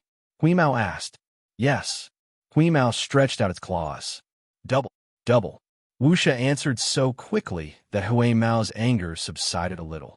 However, when it said that it wanted to write a fine, it was mocked by Ice Cream. Damn fatty. Stinky rat. Who are you talking about? I hate rats the most. Okay, calm down. You're a guest. Silin scratched Hui Mao's chin. Hui Mao stared angrily at the two guys who were eating its food. It couldn't help but move its claws. Wuxia chuckled and patted the little guy in its arms. Go play. I have something to talk to Captain Silin. Ice Cream had an unwilling look on his face as he slowly jumped out of Ian Wuxia's arms and onto the table at the side. Silin flicked Hui Mao's ears. Take the guest to play. We have something to talk about. Hui Mao's ears moved. Nobody knew what he was thinking. He said to Silin, Silin, give me my ball. When Hui Mao ears moved, Silin knew that Hui Mao was bullying again. Forget it. Let be. Silin took out Hui Mao's ball and threw it over. Hui Mao bent its forelimbs and caught it nimbly. It hooked its claws and played with the ball. Ice Cream, who was squatting at the side, looked at the ball under Hui Mao's claws. It would be a lie to say that it wasn't envious. Of course, it could see that the ball was special. Hui Mao played with it.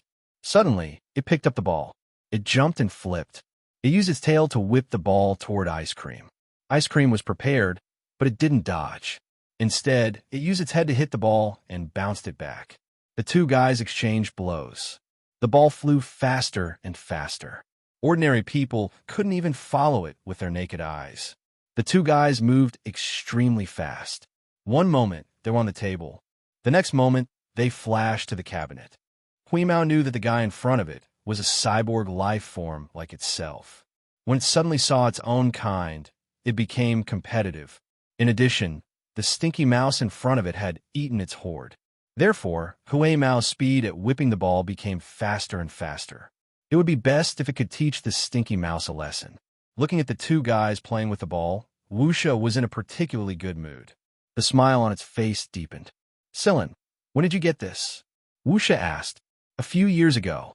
Silin briefly told Ian Wuxia what had happened all those years ago, but he didn't mention anything about the white ball, leaving out some details. You're so lucky. You can encounter such a good thing while hunting. Wuxia said, I'm different from you. My family only has 10 years left. When I was in my most difficult time, this little guy helped me. My subordinate, who had been with me for 20 years, betrayed our entire organization for a man from another force. However, This animal was able to pull me back from the brink of death. If it wasn't for Little Ice, perhaps Wuxia's leader would have died. Wuxia didn't explain in detail. Sillin guessed that the confrontation between Wuxia and Fog had almost killed Wuxia. There must have been a lot of danger involved.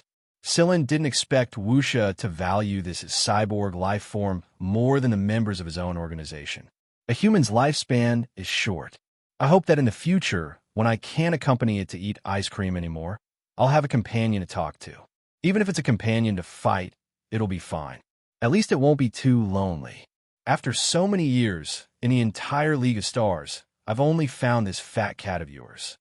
Compared to strange creatures like Hui Mao and ice cream, the lifespan of humans was really too short. Even people with A-level genes and above, who were known to have the longest natural lifespan among humans, couldn't be compared to these creatures.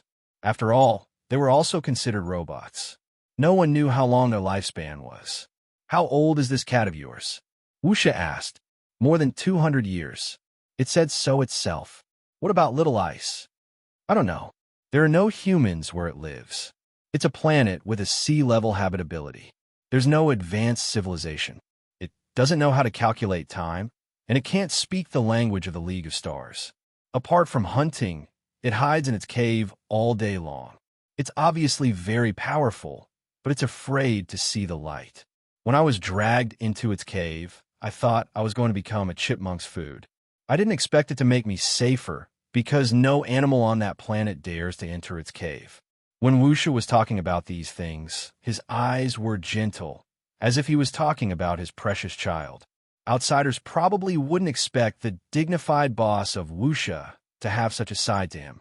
Compared to Hui Mao, ice cream was indeed low-key, like a mouse that couldn't see the light. But what about Hui Mao? Sillin remembered that when this guy was a weak kitten, he had swallowed a few wolves while lying there. Looking at this guy's usual style, he knew that this fatty had always been arrogant. Although Wuxia had said all this, Sillin didn't think that this uncle had come all the way here just to talk about ice cream.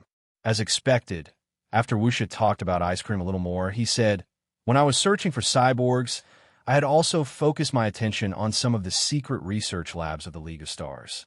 There are a lot of research labs in the League of Stars that research cyborgs, but the results were not satisfactory at all. They were all failures." "Did you send someone to the research base at Sector C to steal experimental information as well?" "That's right. One of the labs was researching the fusion of machine and organic life. I thought they would create something new since they were so secretive, but it's just trash." Wuxia's expression was calm, but his words were filled with mockery and disdain. "I've learned some inside stories while I was collecting information over the years. For example, the most influential company in the League of Stars, Miracle Corporation. I know who's supporting them, including the shady deals they've made in the dark. There was one time that group of people came to capture Lil Bing with Nabila. In a fit of anger, I carried out an assassination attempt. Who are those people? The old fellows of the Yu family. However, if Azrael's men hadn't interfered, I would have succeeded. Oh, by the way, you, and the little princess of the Yu family, Yu Linglong, are you? Did you know that Yu Linglong's legs were broken for a period of time? She was injured by us during that assassination attempt." Sillin frowned. He remembered that Yu Linglong had been in a wheelchair for a period of time. It was when Sector Z was opened, and Sillin had sensed the presence of Azrael's men at the time. Azrael's men and the Yu family had a deal. I don't know what the deal was, but they are definitely connected. This time, Navigator has a device that can seal off the starship's AI system, right? That's the result of Azrael's research. There was too much information in Wuxia's words. Navigator's men had Azrael's help? Or was it the Yu family who was adding fuel to the fire? There's one more thing I need to tell you. You must not know that the little princess of the Yu family once had designs on the cat beside you, right? You may have protected the cat well in the past, but some people still recognize the cat's uniqueness. However, when they decided to take action in the end, they still targeted me and Lil Bing, who had been staying with me all this time. Politicians are all born actors. Sillin had been silent all this time in response to Wuxia's words. The Yu family aside, Wuxia had known about Hui Mao since a long time ago, but he had only revealed himself now. It would appear that Wuxia had been observing Silin and Hui Mao all this time. If Silin and Hui Mao's performance was unreliable to Wuxia, then this conversation probably wouldn't have taken place. A long while later, Silin asked, So let's work together. I won't interfere with your business, and you shouldn't interfere with Wuxia's business either. Private matters are private matters, and we'll work together when there's a need to work together. What do you think? Azrael and Fog both have partners, so I think Wuxia is looking for a partner as well. Who are you going to work with, Vanguard or the 11th Squad? Silin looked at Wuxia. The 11th Squad, of course. I don't get along with Vanguard. You know that. After some thought, Silin extended his hand and smiled. It's a pleasure working with you. Pleasure working with you. Wuxia extended his hand and high-fived Silin. They didn't sign any agreement. To them, a so-called agreement wasn't essential. If they wanted to betray each other, a mere agreement wouldn't be able to stop them. While Silin and Ian Wuxia were conversing, the two fellows who were originally competing with each other in a ball game were now hugging each other and fighting fiercely. They kicked, clawed, and even bit each other. The tables and chairs beside them were now in pieces. It wasn't clear if they were scratched or bitten. Such a good relationship. Wuxia laughed. Silin was speechless. Both of them had bitten off a few pieces of fur. Was this a sign of a good relationship? Which kid hasn't been through a fight? Wuxia didn't seem to mind. The one you have, it's a female? Silin asked. I think so. I think so. And I think so. They've lived together for more than 10 years. You don't even know the gender of your own kid? Wuxia looked at the communicator in his hand and saw an encrypted message. The fight is almost over. It was a pleasant conversation. Wuxia called out to Lil Bing. Ice Cream, who was fighting with Hui Mao, kicked Hui Mao away and jumped back into Wuxia's arms. Meow. I'll beat you into a dried fish next time. Wee spat out the white fur in its mouth and pointed its paw at the direction of the sound with a threatening tone. Ice Cream, who was nestled in Wuxia's arms, snorted and started licking his fur. Both of them had bald spots all over their bodies, but the wounds quickly healed and new fur grew on them. For creatures like them, this level of injury was a piece of cake. Wuxia left the starship with Ice Cream. No one except Silin, Hui Mao, and Cheto knew that Ice Cream had been here. Not even Sigma and Moon knew about it. Hui Mao buried his head in a storage cabinet and counted his belongings. Meow, they didn't pay. Stinky rats, don't let me see them again, or I'll beat them to death. Silin shook his head and walked to the side to pick up the forgotten leather ball. He didn't want a cat to lose it. Just like Wuxia said, the battle was coming to an end very soon. Both sides had called for a ceasefire because it would only benefit the others if they kept fighting. The navigators had suffered more losses this time, so they were the first to retreat. Vanguard's people stayed behind to deal with the aftermath. G-Phone was lying inside a healing pod on one of the Ace Squad starships. He was covered in multiple wounds, and his condition was fairly serious. The healing pod was connected to his body with all kinds of tubes. It was a scary sight. However, G-Phone was still conscious. Beside the healing pod, Stanley and a few other high-ranking members of the A-Clan stood there and reported the situation to G-Phone. G-Phone listened with his eyes closed. When Stanley told him about the 11th Squad, he opened his eyes. Let Pango stay there if he wants to. I'm not that easy to kill. As for the 11th Squad, don't worry about them. Let Silin think what he's doing. But don't you think the 11th Squad is too unstable, Commander? Someone asked. As long as we don't force him, Silin won't harm Vanguard. He's a member of Vanguard after all. Moreover, the 11th Squad has something the other squads and even the 4 great hunter regiments don't have. They have extremely valuable technical talents there. The hunter regiments had never placed much importance on technical talents. Even Kumunidin, who researched parasites and wrote the parasitic code, would not have made much of an impact without Nada's help. He might not even have been able to preserve the parasitic code. The technological development of the hunter regiments was limited. The 4 great hunter regiments didn't have much in the way of independent development. Most of them relied on trading and purchasing to acquire new technology. However, this wasn't the case for the 11th team. In this battle, the armor worn by the members of the 11th team the fighter jets piloted by the members of the 11th team, and the members of the 11th team who were usually extremely low-key but had extraordinary abilities all left a deep impression on the A-team. G-Fong wasn't offended by Stanley's request for compensation. Instead, he smiled. That's Silen's style. Give him as much as he wants. How do we treat the 11th squad from now on? Stanley asked. We'll treat them the same way. We don't have to do anything on purpose. Besides, they don't care what others think of them. Silen, I underestimated him. G-Fong closed his eyes again. He admitted that he had underestimated Silen. He wasn't the only one. G-Fong believed that Azrael and the other organizations had underestimated Silen as well. No one knew what Silen was capable of, but a person like him had kept a low profile throughout the chaos of the League of Stars. What was Silen trying to do?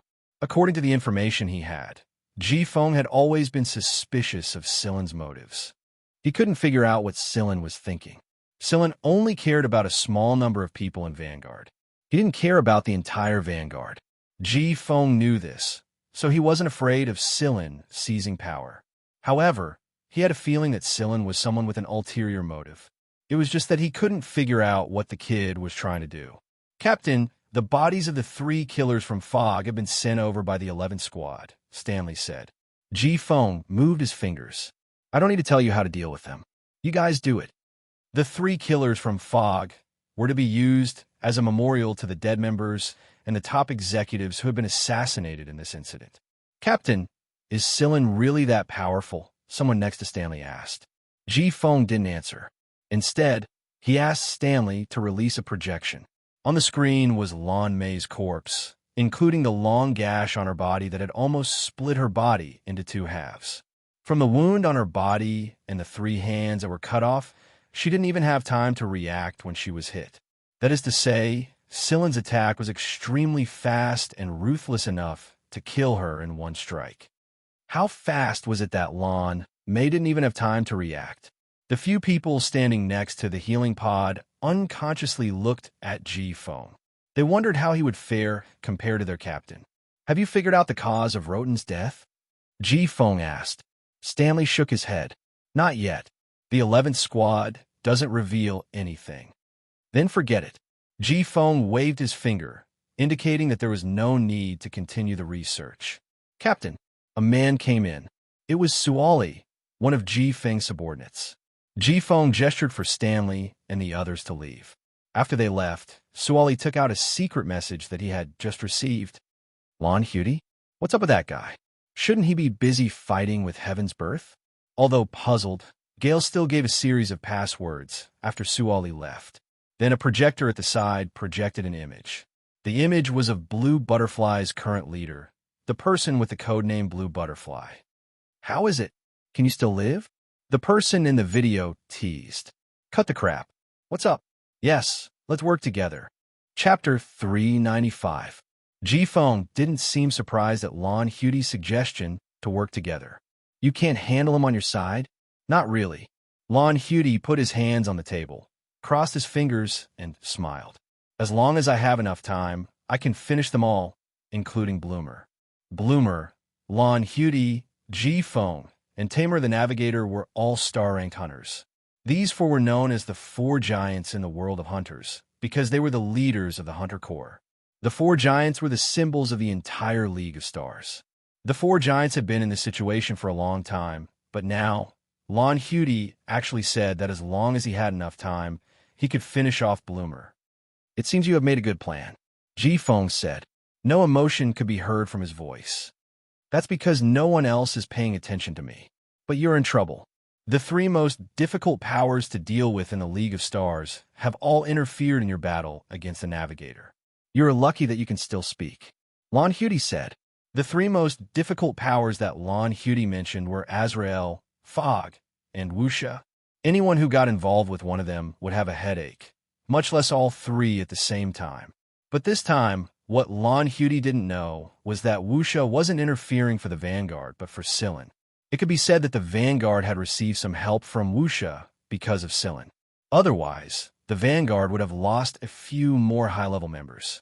Even if they were prepared, Azrael and Fog interfered at the same time, G-Fong would be in trouble. If it was just the navigator's people, Ji-Feng wouldn't have ended up in such a terrible situation. Nabila personally intervened this time? Lan Hudi asked. Ji-Feng didn't say anything. Nabila and Tamer attacked at the same time. Ji-Feng was indeed in a terrible situation. If it wasn't for Wuxia stopping Nabila, the battle wouldn't have ended so quickly.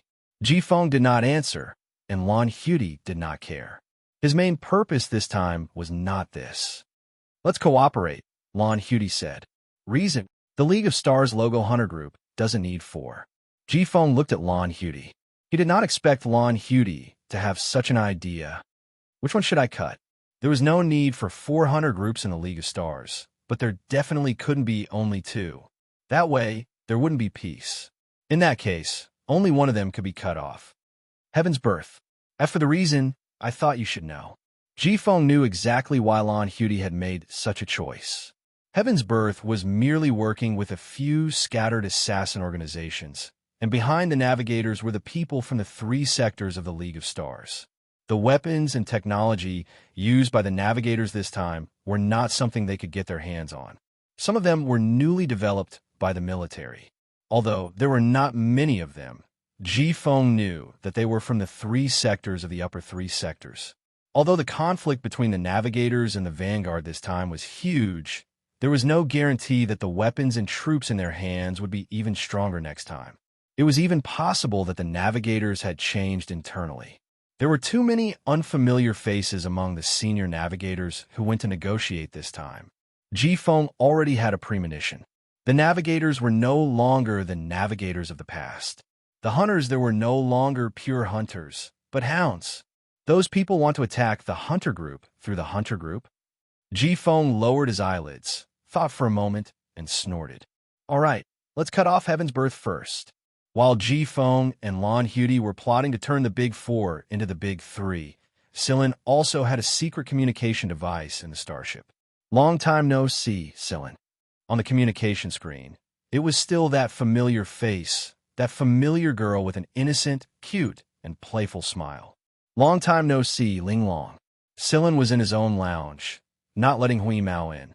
There were some things he didn't want others to know, including Hui Mao. If Hui Mao knew something, he would probably make a fuss again. How are you guys this time? Did the 11th Squad suffer a lot of losses in the war? How are the members? From Yu Linglong's question, Silin could tell that she was very clear about the situation here. Not bad. There were some losses, but there were no casualties. That's good. Yu Linglong smiled sweetly on the screen. Wuxia talked to me. Yu Linglong's smile faded at Silin's words. Is that so? What did you find out? I found out a few things, like why you were in a wheelchair back then. Then he must have told you about how he almost captured your cat. Yu Linglong twirled her hair with her fingers. Do you believe him? I do. But I also believe that there's more to it than meets the eye.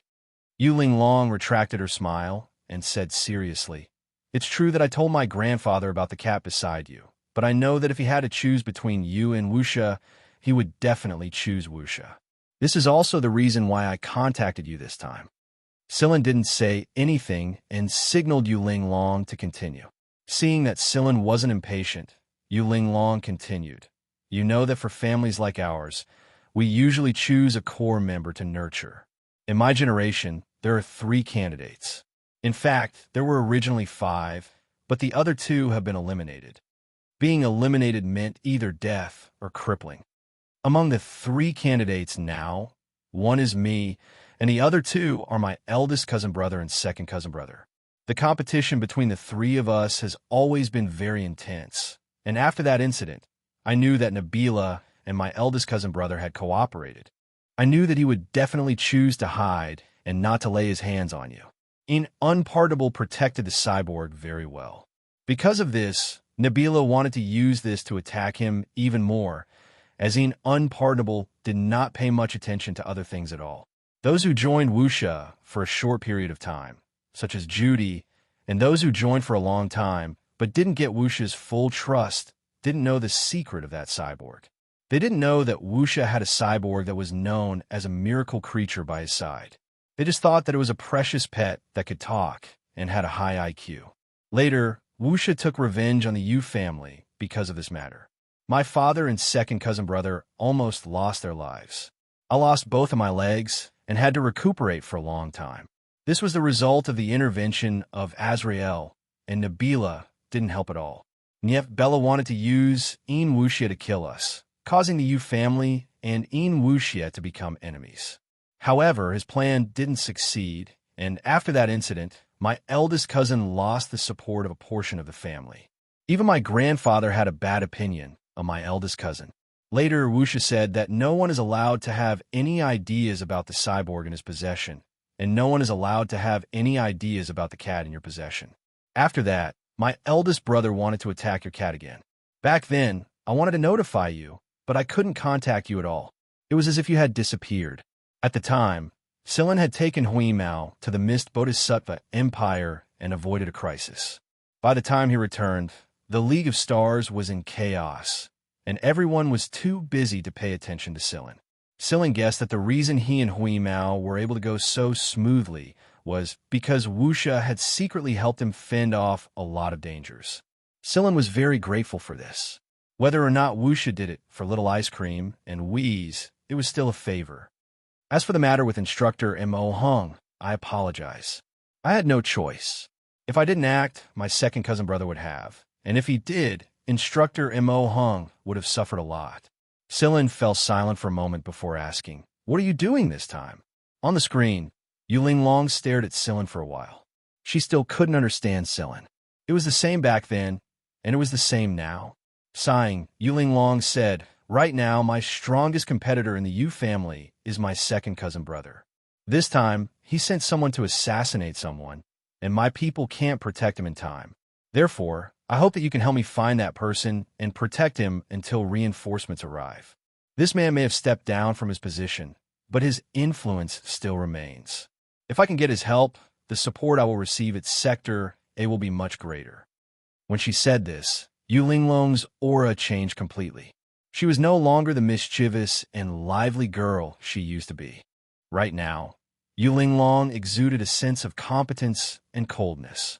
This was the real little princess of a Yu family, and perhaps the empress who would control the entire Yu family in the future. Silin looked at Yu Linglong in this state. He felt a little unfamiliar, but he wasn't surprised. Besides, the fact that Yu Linglong could say all this meant that she trusted him enough.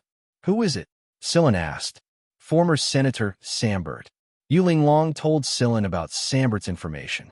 This was equivalent to a trade between an employer and a hunter. Their friendship was nothing more than a weight of trust. "All right, I'll contact you when the time comes. Don't worry, the number of people who know about this is limited. There won't be more than 3 in our team." Silin read the information once and deleted it in front of Yu Linglong. "Silin, thank you," Yu Linglong said after a moment of silence. "No need. You've helped me a lot in the past." "Silin, do you know? When I first saw you at 7 Luminaries, I had a feeling that if I had this person by my side to help me, it was only a matter of time before I took control of the Yu family, or even the entire League of Stars. I'm sorry, I just want to be a hunter," Silin said with a smile. "That's true. You, Silin, don't like to be restricted." Yu Linglong also smiled and softened the cold expression on her face. "Be careful. The Yu family assassins may not be as strong as Mist or Wuxia, but they're definitely not weak." Silin made a got it gesture and ended the call. The lounge was quiet. Silin lay on the chair and thought back to what Yu Linglong had said.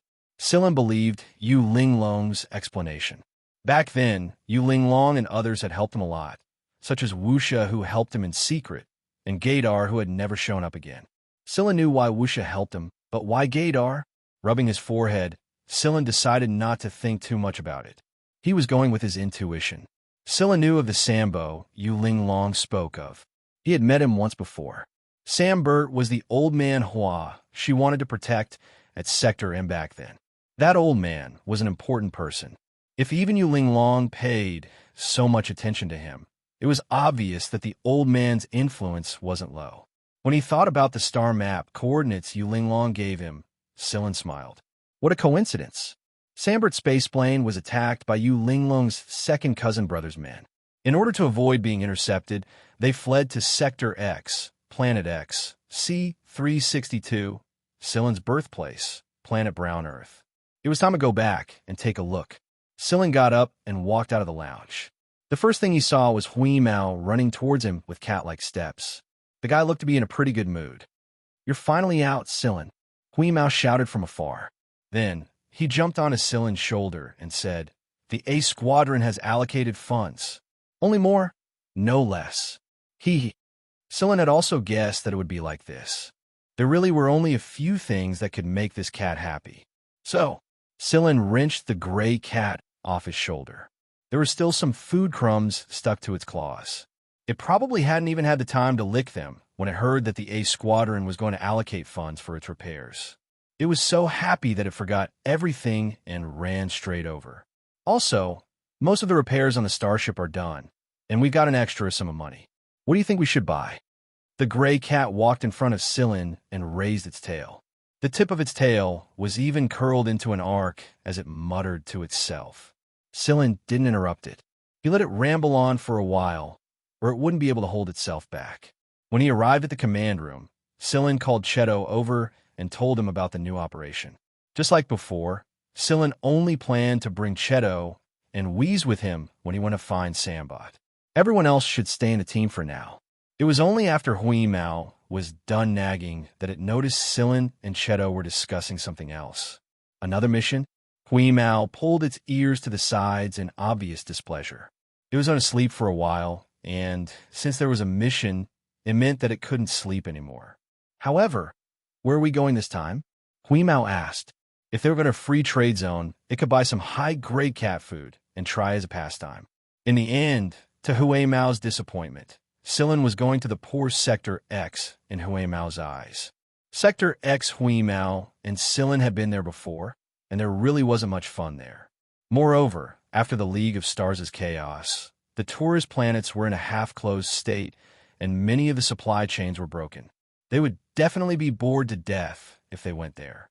Although we're only going to Sector X this time, the mission isn't simple, Silen said. Hui Mao's ears moved, but he didn't say anything. We'll probably run into a lot of killers, Silen said again. Hui Mao's ears perked up. It's not going to be easy, Silen concluded. Hui Mao scratched its ears with its paw. In other words, the reward is a lot. That's right. Then let's go. When do we depart? We shook its fur. It was in high spirits, you know. At the side, Cheto. This cat deserved to be tricked by Silen back then.